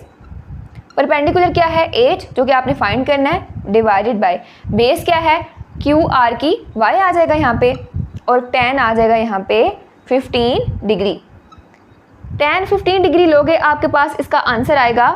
बल्कि एक काम करते हैं, अभी tan 15 को एज इट इज़ रहने देते हैं, इसको नहीं छेड़ते, इसकी वैल्यू बाद में एंड पे पुट करेंगे, ऐसे ज़रा सा कॉम्प्लिकेटेड हो जाएगा। यहाँ से y आपके पास जाकर मल्टीप्लाई होगा tan 15 के साथ, तो एज की वैल्यू आ जाएगी tan 15 degree into Y. H की वैल्यू यहाँ से क्या आ गई, y और जाकर मल्टीप्लाई हो गया। अच्छा, इसको आपने नाम दे लेना है इक्वेशन नंबर 1 का, एज की एक वैल्यू आ गई। उसके बाद आपने क्या करना है, इक्वेशन लेनी है, सॉरी ट्राइंगल लेनी है दूसरी, PRS। In triangle PRS tan theta किसके इक्वल होता है, परपेंडिकुलर ओवर बेस के। परपेंडिकुलर क्या है, एज जो आपने फाइंड करना है, और बेस क्या है यहाँ पे 30 प्लस y हो जाएगा, तो आ जाएगा 30 प्लस y, और इस साइड पे आ जाएगा tan PRS के लिए आपके पास क्या है एंगल 12 डिग्री, तो यहाँ पे आ जाएगा tan 12 डिग्री। और ये 30 प्लस वाई कैसे आया, बेस क्या थी PR, जो कि हो जाएगी 30 plus Y. PQ plus QR करोगे तभी आपके पास PR बनेगा ना, तो 30 प्लस वाई आपने इधर लिख दिया। अब आपने यहाँ से भी एज को निकालना है, तो एज आ जाएगा 30 plus Y into tan 12 degree. 30 plus Y को आपने उस साइड पे जाके मल्टीप्लाई कर दिया, तो आपके पास ये आ गया। इसको नाम दे लो इक्वेशन नंबर 2 का। अब आपने क्या करना है, इक्वेशन नंबर 1 और 2 को करना है कंपेयर, तो इसको यहाँ पे सॉल्व कर लेते हैं और साथ में लिखते हैं बाय कंपेयरिंग इक्वेशन 1 एंड 2। बताते हैं अभी कि क्यों कर रहे हैं बाय कंपेयरिंग इक्वेशन 1 एंड 2। आपने वैल्यू फाइंड करनी है एज की, और एज की वैल्यू फाइंड करने के लिए आपके पास पहले y की वैल्यू होनी चाहिए। तो y को निकालने के लिए दोनों को हम कंपेयर करेंगे, वहाँ से y की वैल्यू निकलेगी, फिर दोनों में से किसी भी इक्वेशन में पुट करके हम एज की वैल्यू निकालेंगे। सो यहाँ पे आ जाएगा tan 15 degree into Y is equal to, यहाँ आ जाएगा 30 plus Y into tan 12 degree. यहाँ पे आ जाएगा tan 15 degree as it is into Y is equal to, ये इसके साथ मल्टीप्लाई होगा तो आ जाएगा 30 into tan 12 degree plus Y into tan 12 degree. tan 12 को मैंने इधर मल्टीप्लाई कर दिया दोनों के साथ बारी बारी। अब y वाली टर्म को उठा के इस साइड पे ले आओ तो आपके पास यहाँ से आएगा tan 15 degree y minus tan, यहाँ पे tan आता है tan 12 degree, tan 12 degree into Y, Y पहले लिखो बाद में कोई फ़र्क नहीं पड़ता। यहाँ पे आ जाएगा 30 इंटू tan 12 डिग्री। एंड पे वैल्यूज पुट करेंगे बारी बारी सबकी। इन दोनों में से y कॉमन आता है तो कॉमन ले लो, अंदर आ जाएगा tan 15 minus tan 12 is equal to 30 into tan 12 degree. अब लेते हैं इनकी वैल्यूज़। सो यहाँ से tan 15 आपके पास क्या आ जाएगा, tan 15 इज़ इक्वल टू, या तो आपके पास 0.2679, तो 0.2679 माइनस tan 12 की वैल्यू आपके पास क्या आएगी, यहाँ से tan 12 इज़ इक्वल टू 0.2125, ठीक है, 0.2125 इज़ इक्वल टू 30 इंटू 0.2125 आ जाएगा। इसको मल्टीप्लाई करो 30 से, आपके पास आंसर आता है 6.3769 है, तो मैं यहाँ पे 67 लिख रही हूँ। और यहाँ क्या आ जाएगा, इन दोनों को माइनस करोगे आपके पास आएगा 0.053, ठीक है, 66 ही रहने देते हैं यहाँ पे 66, और यहाँ पे आ जाएगा 0.0553। अब आपने क्या करना है, y इधर मल्टीप्लाई हो रहा है इसके साथ, ये वाली टर्म इक्वल के साइड पे जाके डिवाइड हो जाएगी, तो आपके पास y की वैल्यू आ जाएगी 6.3766 डिवाइडेड बाय 0.0553, और यहाँ से y आएगा आपके पास दोनों को डिवाइड करने के बाद 115.11 मीटर। ये आ गई आपके पास y की वैल्यू। अब इस y की वैल्यू की हेल्प से आपने फाइंड करनी है एज की वैल्यू, जो कि क्वेश्चन में पूछा गया था। सो यहाँ पे क्या करोगे, मैं इस साइड पे कर देती हूँ, इन दोनों में से किसी में भी पुट कर लो, आपके पास एज की वैल्यू निकल आएगी। ये ज़रा ज़्यादा आसान है तो यहाँ पे कर लेते हैं, put value of y in equation 1, तो यहाँ से आपके पास आएगा H is equal to tan 15 आपके पास किसके इक्वल आया था, 0.2679 इंटू वाई किसके इक्वल है 115.11 के। दोनों को मल्टीप्लाई करोगे आपके पास आंसर आएगा 30.84 मीटर, और यही क्वेश्चन में उसने आपसे पूछा हुआ था। ओके हो गया। इस क्वेश्चन को एक दफ़ा फिर देख लेते हैं।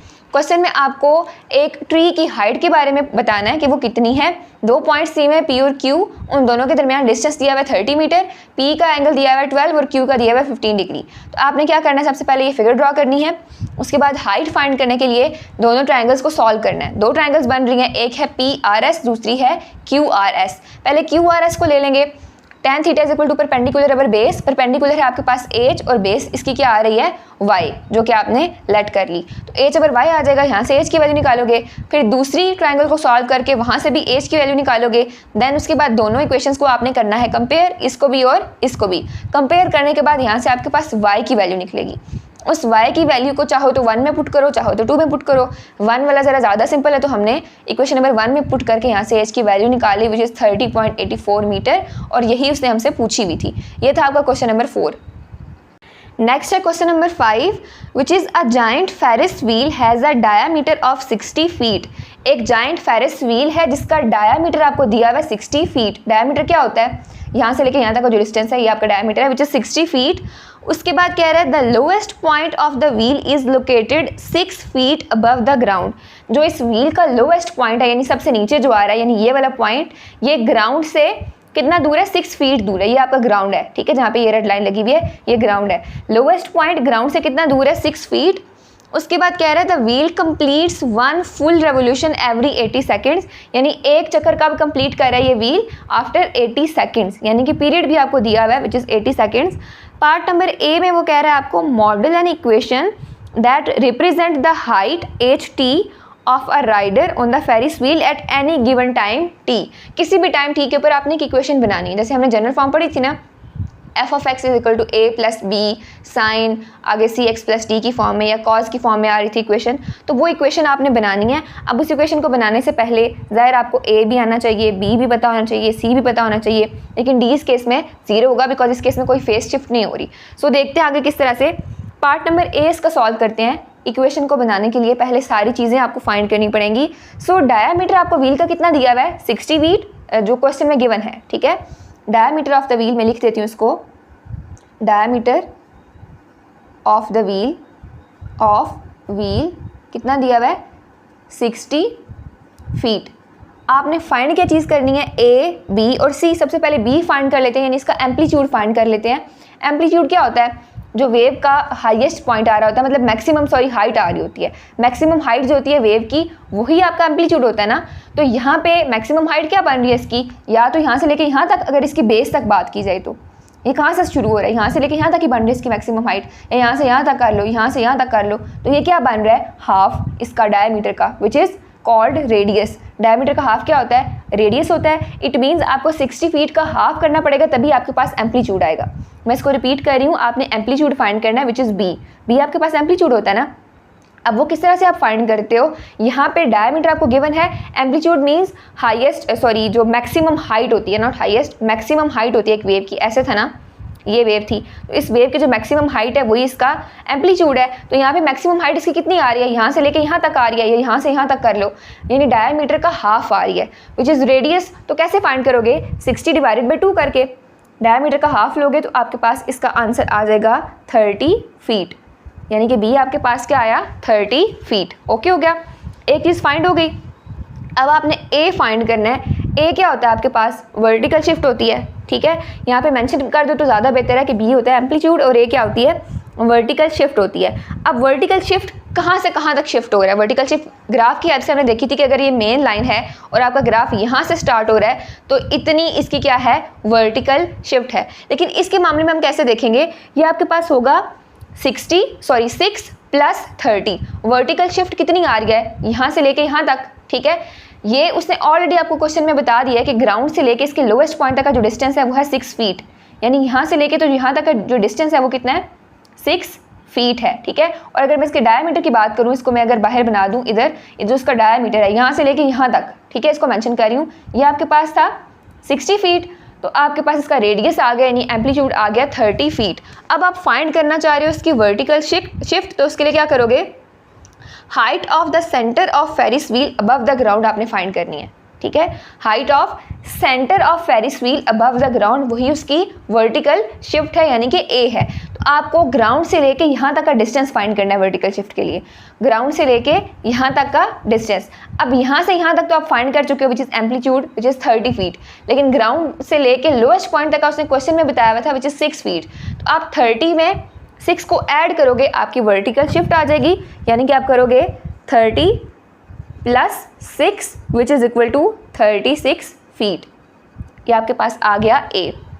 अब आपने क्या फाइंड करना है, सी फाइंड करना है, ठीक है। और वो किस तरह से फाइंड करोगे, पीरियड आपको ऑलरेडी क्वेश्चन में गिवन है, which is 80 seconds. So period कितना है, इसको लिख लेते हैं, period is equal to 80 seconds, ठीक है। अब पीरियड का फार्मूला क्या होता है, period is equal to, sinusoidal है तो 2 पाई ओवर सी। यहाँ से सी फाइंड करना है, तो सी उधर चला जाएगा और पीरियड आके डिवाइड हो जाएगा, तो आ जाएगा 2 पाई बाय, पीरियड को पी से रिप्रेजेंट कर रही हूँ, तो आएगा 2 पाई डिवाइडेड बाय पी क्या है 80।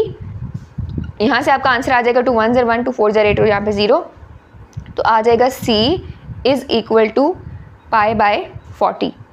सी की वैल्यू क्या आ गई, पाई बाय 40। ए है 36, बी है 30, सी है पाई बाय 40। और डी सिचुएशन में जो है वो 0 होगा, बिकॉज कोई भी फेस शिफ्ट तो आ नहीं रही, वर्टिकल तो चलो हो रहा था, ऊपर की तरफ है, लेकिन लेफ्ट और राइट तो नहीं मूव कर रहा, तो आपके पास कोई फेस शिफ्ट नहीं आ रही, तो इस केस में डी 0 होगा।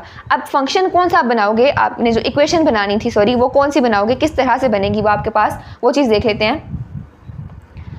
वो आपने बनानी है हाइट की फॉर्म में, h of t is equal to, equation आपके पास आएगी a plus b cos c t plus d की फॉर्म में। अब ये बताती हूँ किस तरह से, यहाँ पे x होता तो x आता, यहाँ पे थीटा होता तो थीटा आता। अब फंक्शन आपके पास ये टाइम का है तो यहाँ पे t आएगा और यहाँ पे भी t आएगा आपके पास। अब कॉज क्यों लिया है, सिर्फ कॉज नहीं आएगा, कॉज के साथ माइनस भी आएगा। पहले मैं वो लिखती हूँ फिर आपको रीज़न बताती हूँ इसकी। आपने एक स्टेटमेंट यहाँ पे लिखनी है, फिर मैं उसको एक्सप्लेन करती हूँ। ये आ जाएगा a की वैल्यू क्या है 36, b की वैल्यू आएगी -30। मैं रीज़न बताती हूँ कि क्यों आ रही है माइनस। साथ आ जाएगा कॉज, फिर c की वैल्यू आपके पास क्या है π/40, आ जाएगा π/40 t, और d यहाँ पे क्या है 0 है तो एज इट इज़ इतना ही आएगा। ठीक है, अब आपने जो स्टेटमेंट लिखनी है इसको लिखने से पहले वो ये लिखनी है, since the rider start at the lowest point, rider यहाँ से स्टार्ट करे ना, मैं बल्कि इसको लिख देती हूँ, ये आपने ऊपर लिखनी है सिंस, क्योंकि ये इंपॉर्टेंट है। The rider starts at the lowest point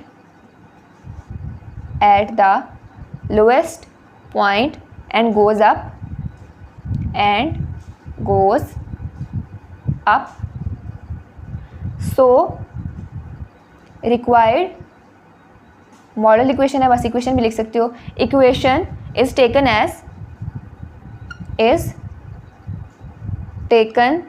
as negative cos function. ठीक है, नेगेटिव कॉज फंक्शन। अगर साइन लो तो वो दूसरी फॉर्म में हो जाता है, यहाँ पे नेगेटिव कॉज ही आएगा, where d is equal to 0। पहले आपने ये लिखना है, उसके बाद ये 2 स्टेप्स करने हैं। अब मैं आपको समझाती हूँ। राइडर स्टार्ट कहाँ से कर रहा है, लोएस्ट पॉइंट से ही। बैठेगा तो वो यहीं से ना फेरिस व्हील में, यहाँ पे तो नहीं बैठेगा या यहाँ पे चढ़ के तो नहीं बैठेगा।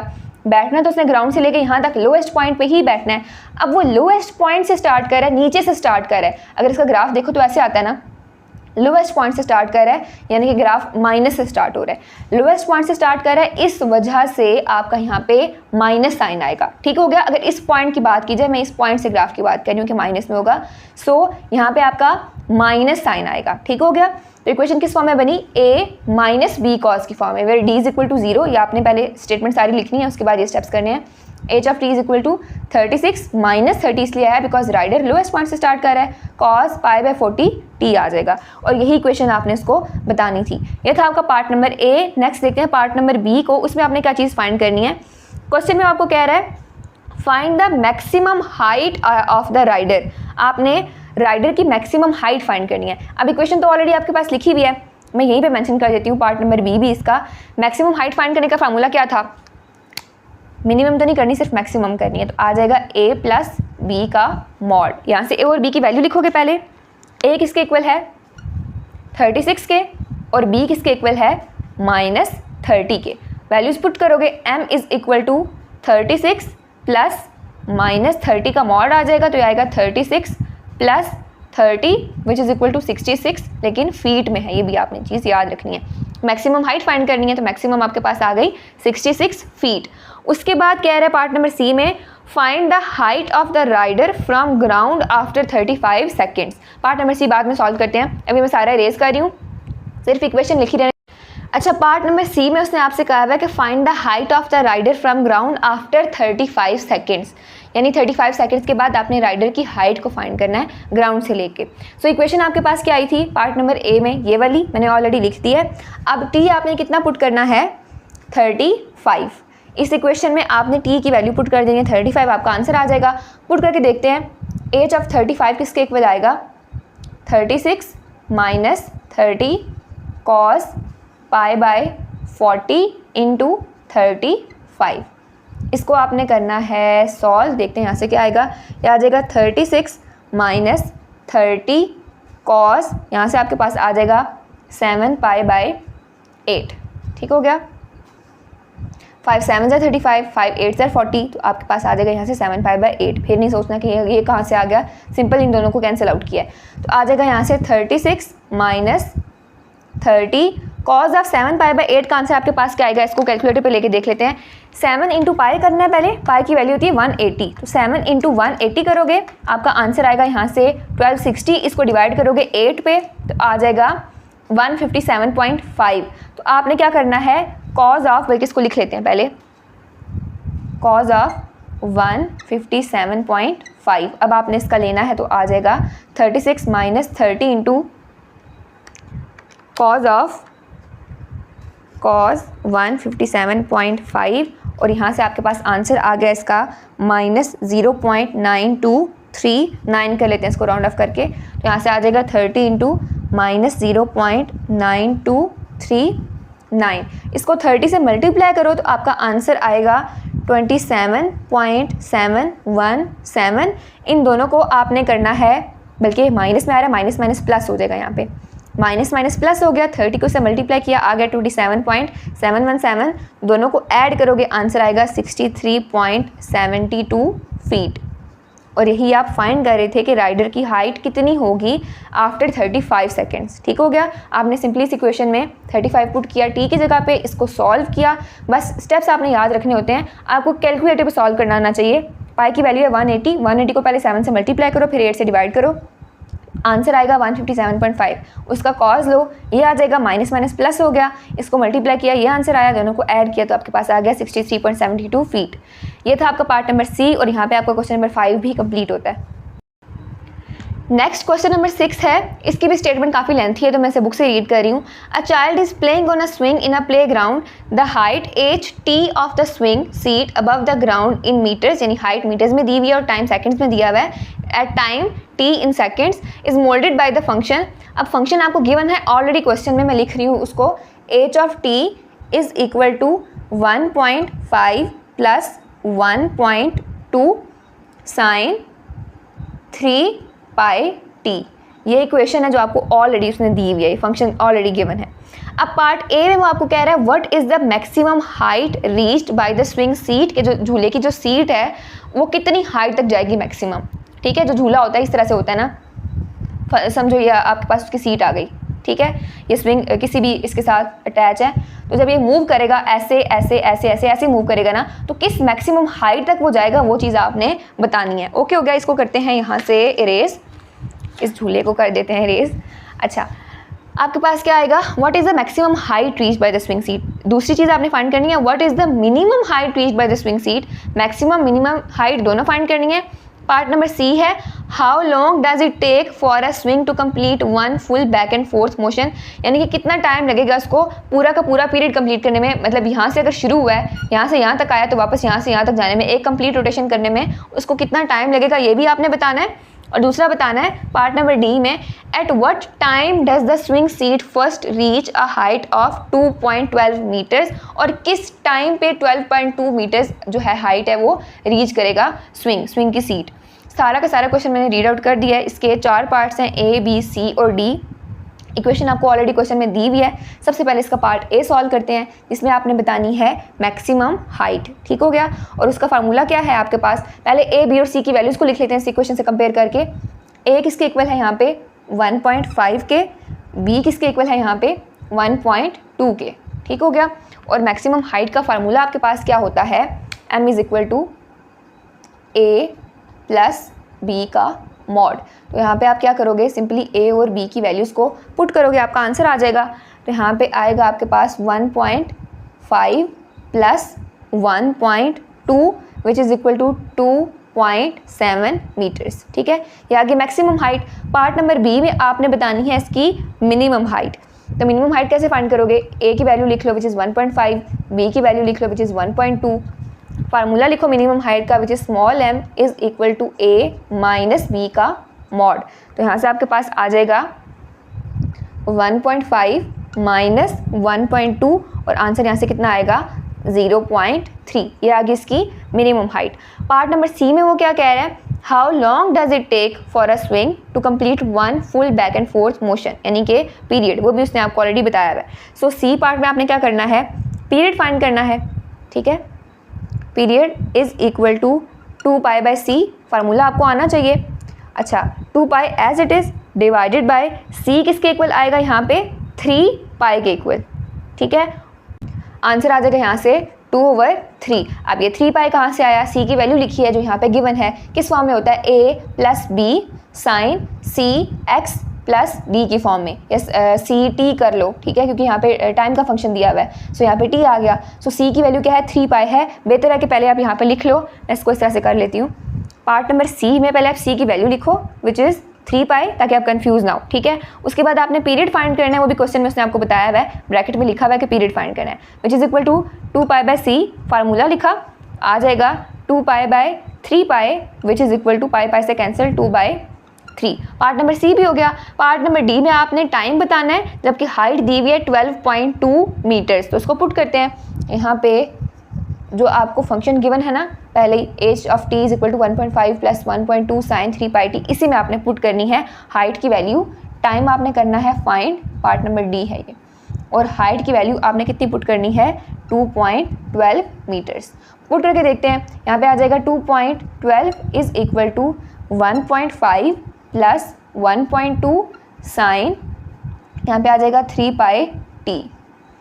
ये क्या आ जाएगा, यहाँ पे 1.5 इधर आके माइनस होगा, 2.12 minus 1.5 is equal to 1.2 sine 3 pi t. यहाँ पे क्या होगा, 2.12 माइनस 1.5 करेंगे, 2.12 माइनस 1.5, तो यहाँ से आपके पास आंसर इसका आ जाएगा 0.62। 0.62 is equal to 1.2 sine 3 pi t. अब आपने क्या करना है, यहाँ पे 1.2 इसके साथ मल्टीप्लाई हो रहा है, इधर आके डिवाइड हो जाएगा, आपने यहाँ से बस टी को किसी तरह सेपरेट कर लेना है, तो 1.2 डिवाइड होगा, आ जाएगा 0.62 divided by 1.2 is equal to sine 3 pi t. इसको डिवाइड करो 1.2 पे, आपका आंसर आएगा 0.5166 आ रहा है, तो आप इसको इस तरह से लिख लो 0.5166 is equal to sine 3 pi t. अब साइन इस साइड पे आके साइन इन्वर्स हो जाएगा, आपने टी को सेपरेट करना है ना, तो साइन को रिमूव करना पड़ेगा, साइन इस साइड पे आके साइन इन्वर्स हो जाएगा, तो यहाँ से आएगा साइन इन्वर्स ऑफ 0.5166, ठीक है, 3 दफ़ा बहुत है, और यहाँ पे आपने लेना है साइन इन्वर्स। उसका तरीका क्या है, शिफ्ट साइन, यहाँ पे साइन कॉस और टैन तो दिए हुए होते हैं, लेकिन बच्चों को मोस्टली बच्चों को साइन इन्वर्स लेना नहीं आता होता, सो शिफ्ट साइन दबाओगे तो आपके पास साइन इन्वर्स आ जाएगा, और यहाँ से आपने लेना है 0.5166, आपके पास आंसर इसका आ जाएगा 31.108, ठीक है, ये आ गया, विच इज़ इक्वल टू, इसको नहीं भूल जाना, 3 पाई टी आएगा। आंसर आया आपके पास 31.108, ठीक है, which is equal to 3 pi t. अब यहाँ से आपने टी की वैल्यू कैलकुलेट करनी है, 3 पाई इधर मल्टीप्लाई हो रहा है, इधर आके डिवाइड हो जाएगा, तो आएगा, इसको भी मैं ज़रा यहाँ से ऐसे कर लूँ, आ जाएगा 31.108 divided by 3 pi is equal to t. अब पाई की वैल्यू क्या होती है 180, जो कि आपको पता होनी चाहिए, तो यहाँ पे आप इसको करोगे कैलकुलेट, आ जाएगा 31.108 divided by 3 into 180 is equal to t. मैं बिल्कुल ही सिंप्लीफाई कर रही हूँ इसको, 31.108 डिवाइडेड बाय 180 इंटू 3 करो, आपके पास आंसर आता है 540 इज़ इक्वल टू टी। इसको डिवाइड करोगे तो आपका आंसर आ जाएगा 31.108 divided by 540 is equal to 0.0576 आ रहा है, यानी कि आप इसको लिख सकते हो राउंड ऑफ करके 0.06 सेकेंड्स, ठीक हो गया। यानी टाइम आपके पास कितना आ गया 0.06 सेकेंड, और इसको आप कर दोगे मार्क। और यही आपसे उसने पूछा हुआ था कि हाइट जब आपकी 2.12 मीटर है, बताएं टाइम कितना होगा, और ये आपने बता दिया। ये था आपका question number 6। Next question number 7 है, a carnival ride consists of a vertical wheel with the diameter of 40 feet. एक कार्निवल राइड है, ठीक है, कोई भी झूला है, जिसका जो डायमीटर है वो दिया हुआ है 40 फीट, यानी इसका पूरे का डायमीटर कितना गिवन है 40 फीट। उसके बाद कह रहा है the centre of the wheel is 28 feet above the ground. जो सेंटर है व्हील का वो ग्राउंड से लेके कितना दूर है 28 फीट, यानी ग्राउंड से लेके सेंटर तक का डिस्टेंस आपको दिया हुआ है 28 फीट। उसके बाद कह रहा है the wheel rotates at a constant speed and takes 120 seconds to make 1 complete revolution. जो व्हील है वो कांस्टेंट स्पीड से मूव कर रहा है और 120 सेकंड्स ले रहा है एक रेवोल्यूशन कंप्लीट करने के लिए, यानी एक चक्कर कंप्लीट करने के लिए, मतलब उसका पीरियड दिया हुआ है 120 seconds. Model an equation that describes the height of a rider on the wheel as a function of time. जैसे आपने क्वेश्चन नंबर 5 में किया था वैसे इसमें भी करना है। एक इक्वेशन बनानी है, उसके बाद how high is the rider from the ground after 90 seconds. फिर आपने ये भी बताना है कि 90 सेकेंड्स के बाद राइडर कितना दूर होगा ग्राउंड से। उसके बाद आपने बताना है at what times will the rider be 36 feet above the ground. फिर आपने टाइम बताना है कि rider 36 feet above to the ground कब होगा। 3 पार्ट्स हैं इस क्वेश्चन के भी, यहाँ पे पार्ट्स मेंशन नहीं है, ए बी और सी की फॉर्म में नहीं दिया हुआ, डायरेक्ट एक ही क्वेश्चन लिखा हुआ है, लेकिन पार्ट्स इसके 3 ही बन रहे हैं। पहले में आपने एक इक्वेशन बनानी है, ड्राइव करनी है, ठीक है। दूसरे में आपने करना है 90 सेकेंड्स पे आपने हाइट बतानी है राइडर की, और तीसरे पार्ट में 36 फीट पे आपने टाइम बताना है कि कितना लगेगा ग्राउंड से। तो वो चीज़ देखते हैं। सबसे पहले इसका पार्ट नंबर ए सॉल्व करेंगे। उसके लिए आपने बनानी है एक इक्वेशन। सो इक्वेशन के लिए आपको ए, बी और सी का पता होना चाहिए। पहली चीज़, डायमीटर व्हील का कितना दिया हुआ है, क्वेश्चन में ऑलरेडी गिवन है 40 फीट। तो लिखेंगे diameter of wheel is equal to 40 feet. और यहाँ से आप एम्पलीट्यूड कैसे फाइंड करोगे, 40 को 2 से डिवाइड करोगे, यानी रेडियस इसका एम्पलीट्यूड होगा। तो यहाँ पे आप बी फाइंड कर लोगे विच इज़ एम्पलीट्यूड। बल्कि मैं यहाँ पे लिख भी देती हूँ, पिछले क्वेश्चन में नहीं लिखा था, यहाँ पे लिख देते हैं। एम्पलीट्यूड आपके पास किसके इक्वल होता है, यहाँ पे आ जाएगा 40 divided by 2 which is equal to 20 feet. B की वैल्यू आ गई। अब आपने ए की वैल्यू फाइंड करनी है विच इज़ वर्टिकल शिफ्ट। तो वो ऑलरेडी उसने क्वेश्चन में ही बता दिया है कि सेंटर से लेके, यानी यहाँ से लेके जो ग्राउंड तक का डिस्टेंस है, मार्क कर रही हूँ मैं यहाँ तक, वो आपको ऑलरेडी दिया हुआ है 28 फीट। सेंटर से लेके यहाँ तक का डिस्टेंस आपको ऑलरेडी बताया हुआ 28 फीट। और यही तो वर्टिकल शिफ्ट थी जो हमने क्वेश्चन नंबर 5 में फाइंड की थी, ठीक है। तो यहाँ से लेके यहाँ तक आपको ऑलरेडी बताया हुआ, तो आपको फाइंड करने की जरूरत नहीं है, क्वेश्चन में गिवन है विच इज़ 28 फीट। बल्कि मैं यहाँ पे लिख देती हूँ पहले vertical shift is equal to 28 feet. उसके बाद आपको कह रहा है बल्कि क्वेश्चन में और क्या फाइंड करना है, ए बी तो हो गया, सी फाइंड करना है। पीरियड आपको उसने दिया हुआ है 120 सेकेंड्स। पीरियड की वैल्यू लिखते हैं, period is equal to 2 pi by c होता है, वो दिया हुआ है 120 is equal to 2 pi by c तो जाके मल्टीप्लाई हो जाएगा, तो आ जाएगा 2 पाई बाय 120, और यहाँ से आपके पास आ जाएगा pi by 60 is equal to c. A की वैल्यू भी आ गई, बी की भी आ गई, सी की भी आ गई। यहाँ पे भी सेम वही काम है कि राइडर तो यहीं से बैठेगा ना, ऊपर से तो नहीं बैठेगा, लोवेस्ट पॉइंट से स्टार्ट करेगा। इस वजह से जो आपकी इक्वेशन है वो किस फॉर्म में बनेगी, कॉस की फॉर्म में बनेगी और माइनस कॉस की फॉर्म में बनेगी। तो पहले आप स्टेटमेंट लिखोगे, जिसको मैं बल्कि लिख देती हूँ दोबारा, बल्कि बोल देती हूँ, ज़्यादा बेहतर है, आप लोग उसको लिख लेना। जैसे क्वेश्चन नंबर 5 में लिखी थी ना, सेम लिखनी है। Since the rider starts at the lowest point and goes up, so required equation is taken as negative cos function and d is equal to 0। जो हमने क्वेश्चन नंबर 5 में स्टेटमेंट लिखी थी, सेम वही स्टेटमेंट आपने इसमें भी लिखनी है। ओके हो गया, मैं बार बार उसको लिख नहीं रही, बहुत ज़्यादा टाइम जो है वो कंज्यूम हो जाएगा इसके चक्कर में। अच्छा, उसके बाद आपने अब फाइंड करना है फंक्शन। वो जो लिखना है आपने वो किसके इक्वल आ जाएगा, हाइट का फंक्शन है टाइम की रिस्पेक्ट से, ठीक है। Is equal to h of t आ जाएगा आपके पास a minus b cos c x plus d. लिख लो तब भी ठीक है, ना लिखो तब भी ठीक है, सी एक्स नहीं सी टी आएगा, बिकॉज टाइम का फंक्शन ले रहे हैं हम लोग, सी टी प्लस डी, ठीक है। डी यहाँ पे क्या है, 0 है, बेशक मेंशन भी कर दो डी इज इक्वल टू 0, वो ऑलरेडी आपकी स्टेटमेंट में लिखा होगा तो मसला नहीं होगा। तो एच ऑफ टी यहाँ से किसके इक्वल आ जाएगा, ए क्या है 28 माइनस बी क्या है 20 कॉस सी क्या है आपके पास पाई बाय 60 इंटू टी, और यही इक्वेशन आपने बतानी थी। उसके बाद कह रहा है कि 90 सेकेंड्स के बाद आपने क्या करना है, बताना है कि राइडर कितनी हाइट पे होगा। यानी आफ्टर दैट आप फाइंड करोगे put h is equal to t is equal to 90, t is equal to 90 seconds, ठीक है। और किस इक्वेशन में, इसी इक्वेशन में आपके पास यहाँ से आ जाएगा 28 minus 20 cos pi by 60 into 90। आप हाइट फाइंड कर रहे हो, ठीक है। पार्ट इसलिए नहीं मेंशन करी बिकॉज क्वेश्चन में गिवन नहीं है, ए बी और सी की फॉर्म में नहीं लिखा हुआ, एक ही क्वेश्चन है।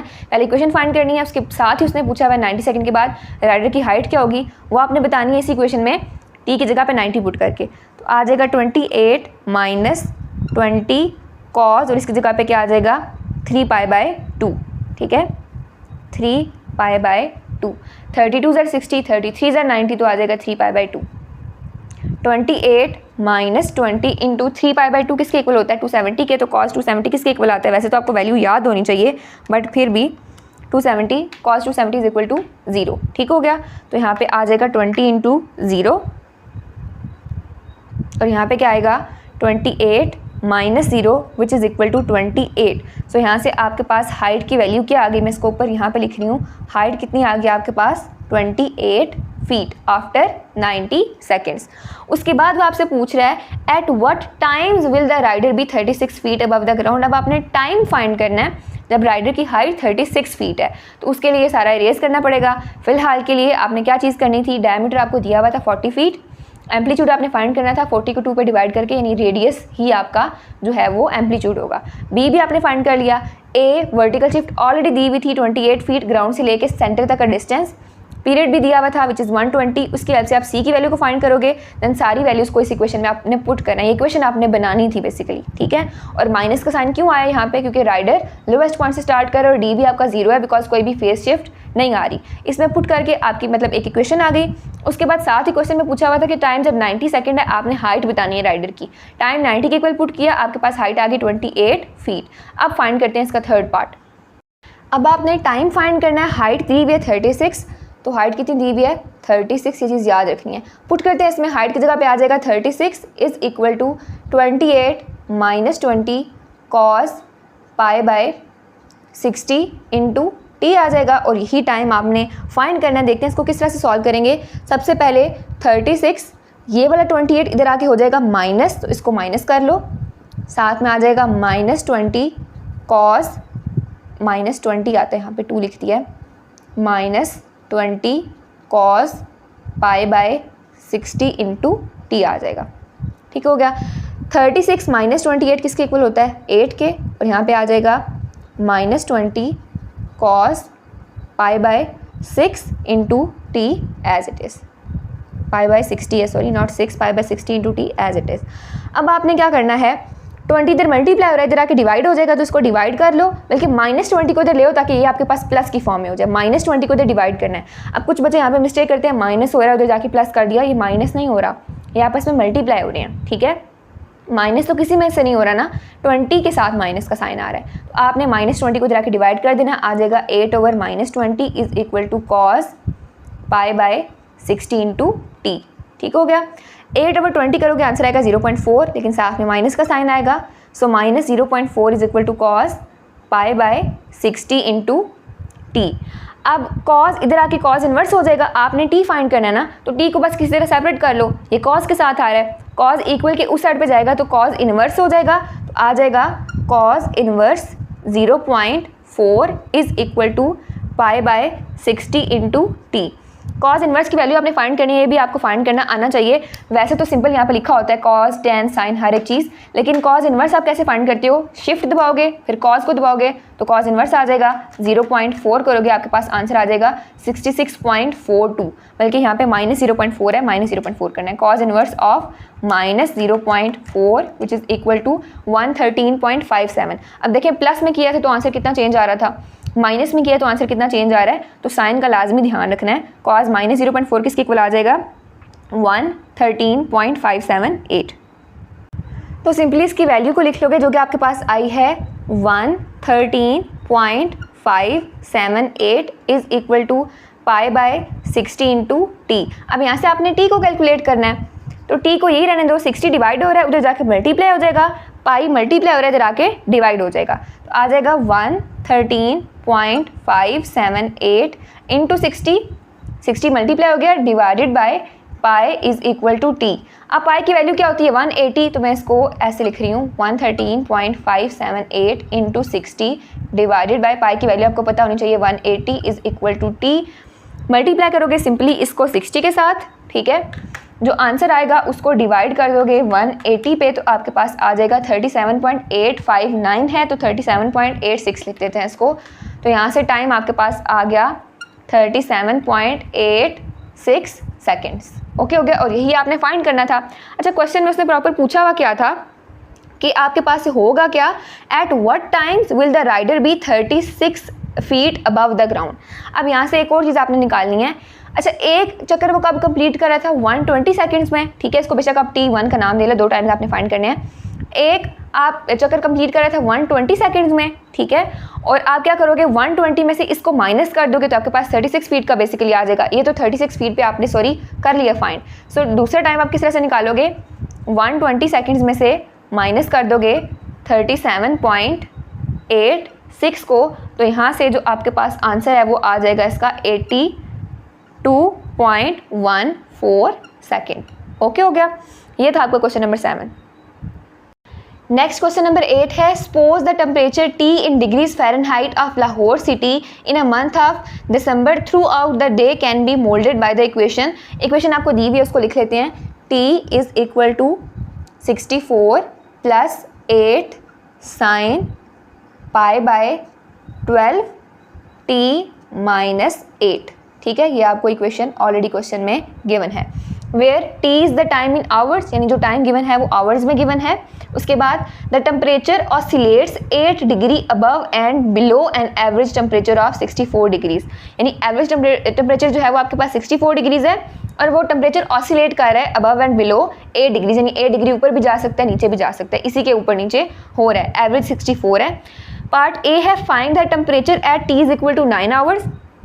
पार्ट बी है at what time the temperature will be maximum, यानी मैक्सिमम टेम्परेचर आपने फाइंड करना है। और पार्ट सी है कैलकुलेट द मिनिमम टेम्परेचर, आपने कैलकुलेट द मैक्सिमम टेम्परेचर, आपने मैक्सिमम टेम्परेचर बताना है। और बी पार्ट में आपने टाइम बताना है मैक्सिमम टेम्परेचर का, मैक्सिमम टेम्परेचर नहीं बताना, बी पार्ट में आपने टाइम बताना है।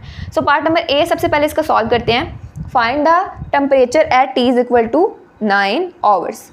ठीक है, T is equal to 9 hours पे आपने टेम्परेचर को फाइंड करना है। तो इस इक्वेशन में पुट करते हैं, आपके पास आ जाएगा T is equal to 64 plus 8 sine pi by 12, T की जगह पे क्या आ जाएगा 9 माइनस 8, और यहाँ पे आ जाएगा 64 plus 8 sine pi by 12। 9 minus 8 क्या हो जाएगा 1, तो 1 इंटू पाई बाय 12 भी आएगा। मैं इसको एज इट इज़ लिख रही हूँ।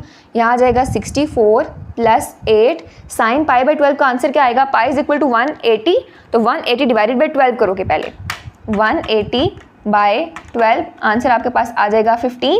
ठीक है, और साइन 15 आपने लेना है, साइन 15 इज इक्वल टू आ जाएगा 0.2588, तो आप यहाँ पे लिखोगे 0.2588।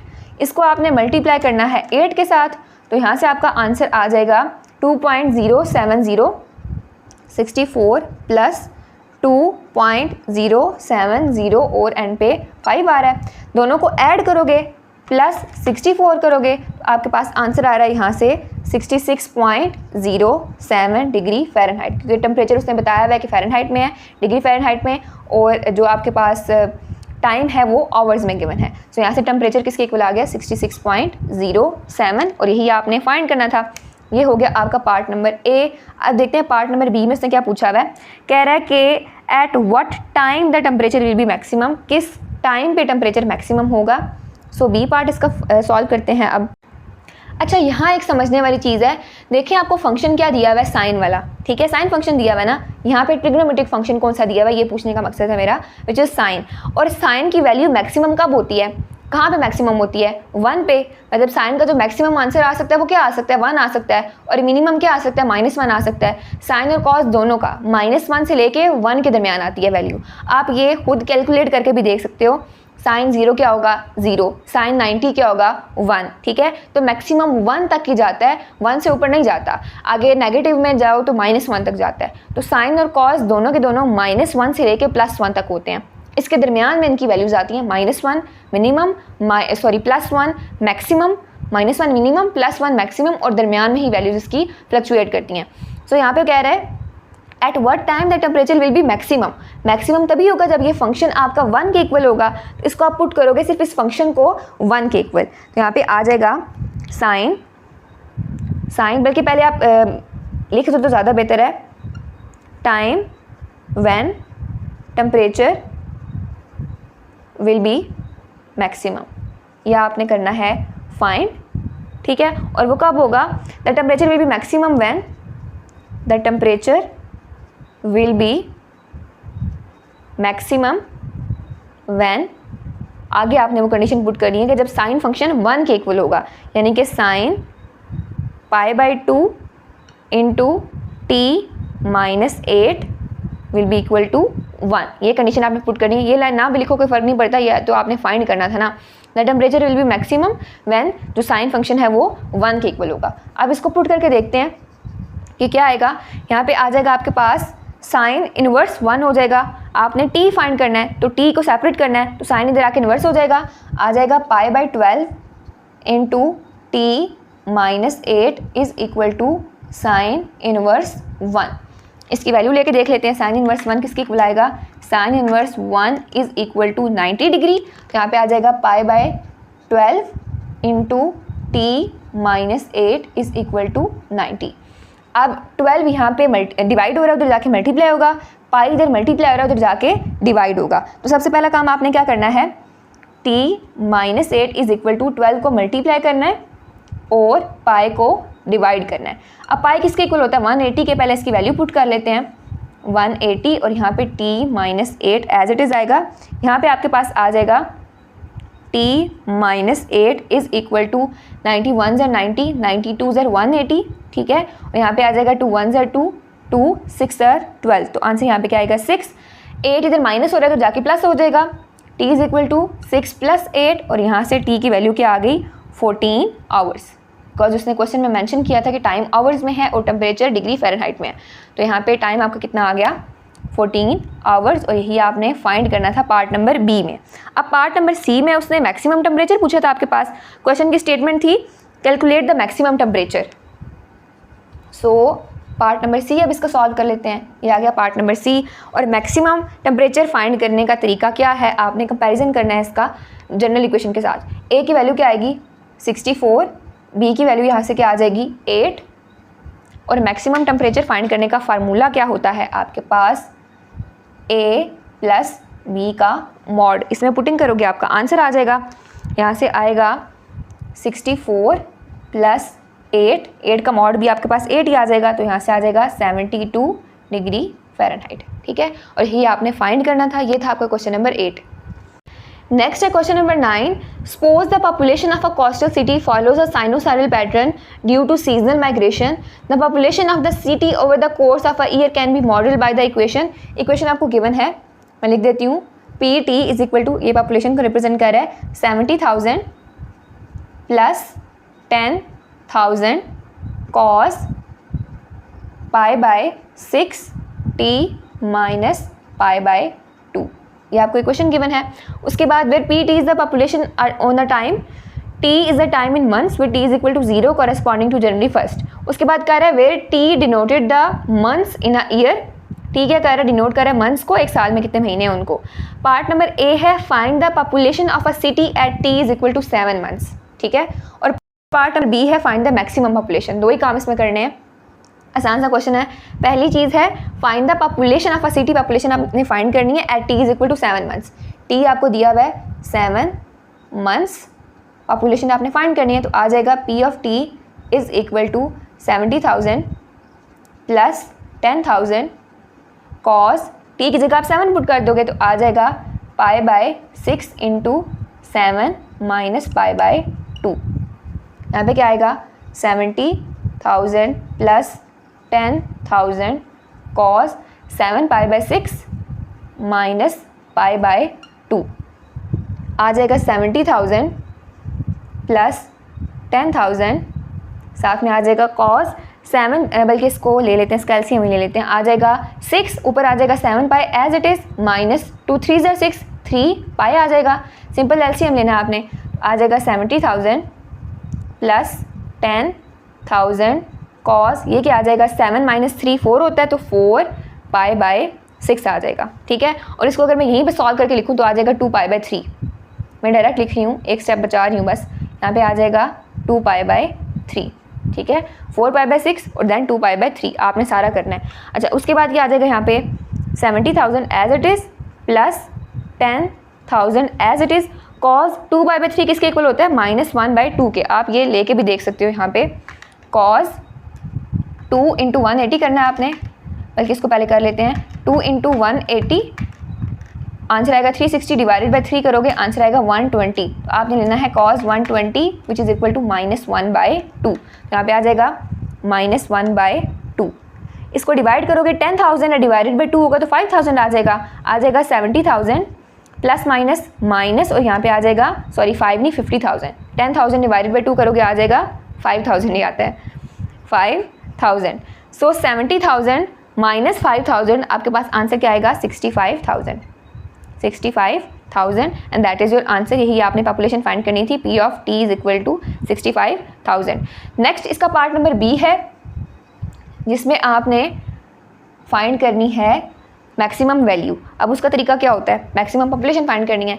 A की वैल्यू लिखोगे विच इज़ 70,000, B की वैल्यू लिखोगे विच इज़ 10,000। उसके बाद आपने लिखना है फार्मूला मैक्सिमम का which is A plus B का मॉड। फाइंड करोगे आपका आंसर आ जाएगा, यहाँ से आएगा 70,000 plus 10,000 which is equal to 80,000। ठीक है, और यही आपका आंसर है। ये था आपका क्वेश्चन नंबर 9 और यहाँ पे आपकी एक्सरसाइज नंबर 11.3 भी कंप्लीट हो। That's it for today. Thank you so much. अल्लाह हाफिज़।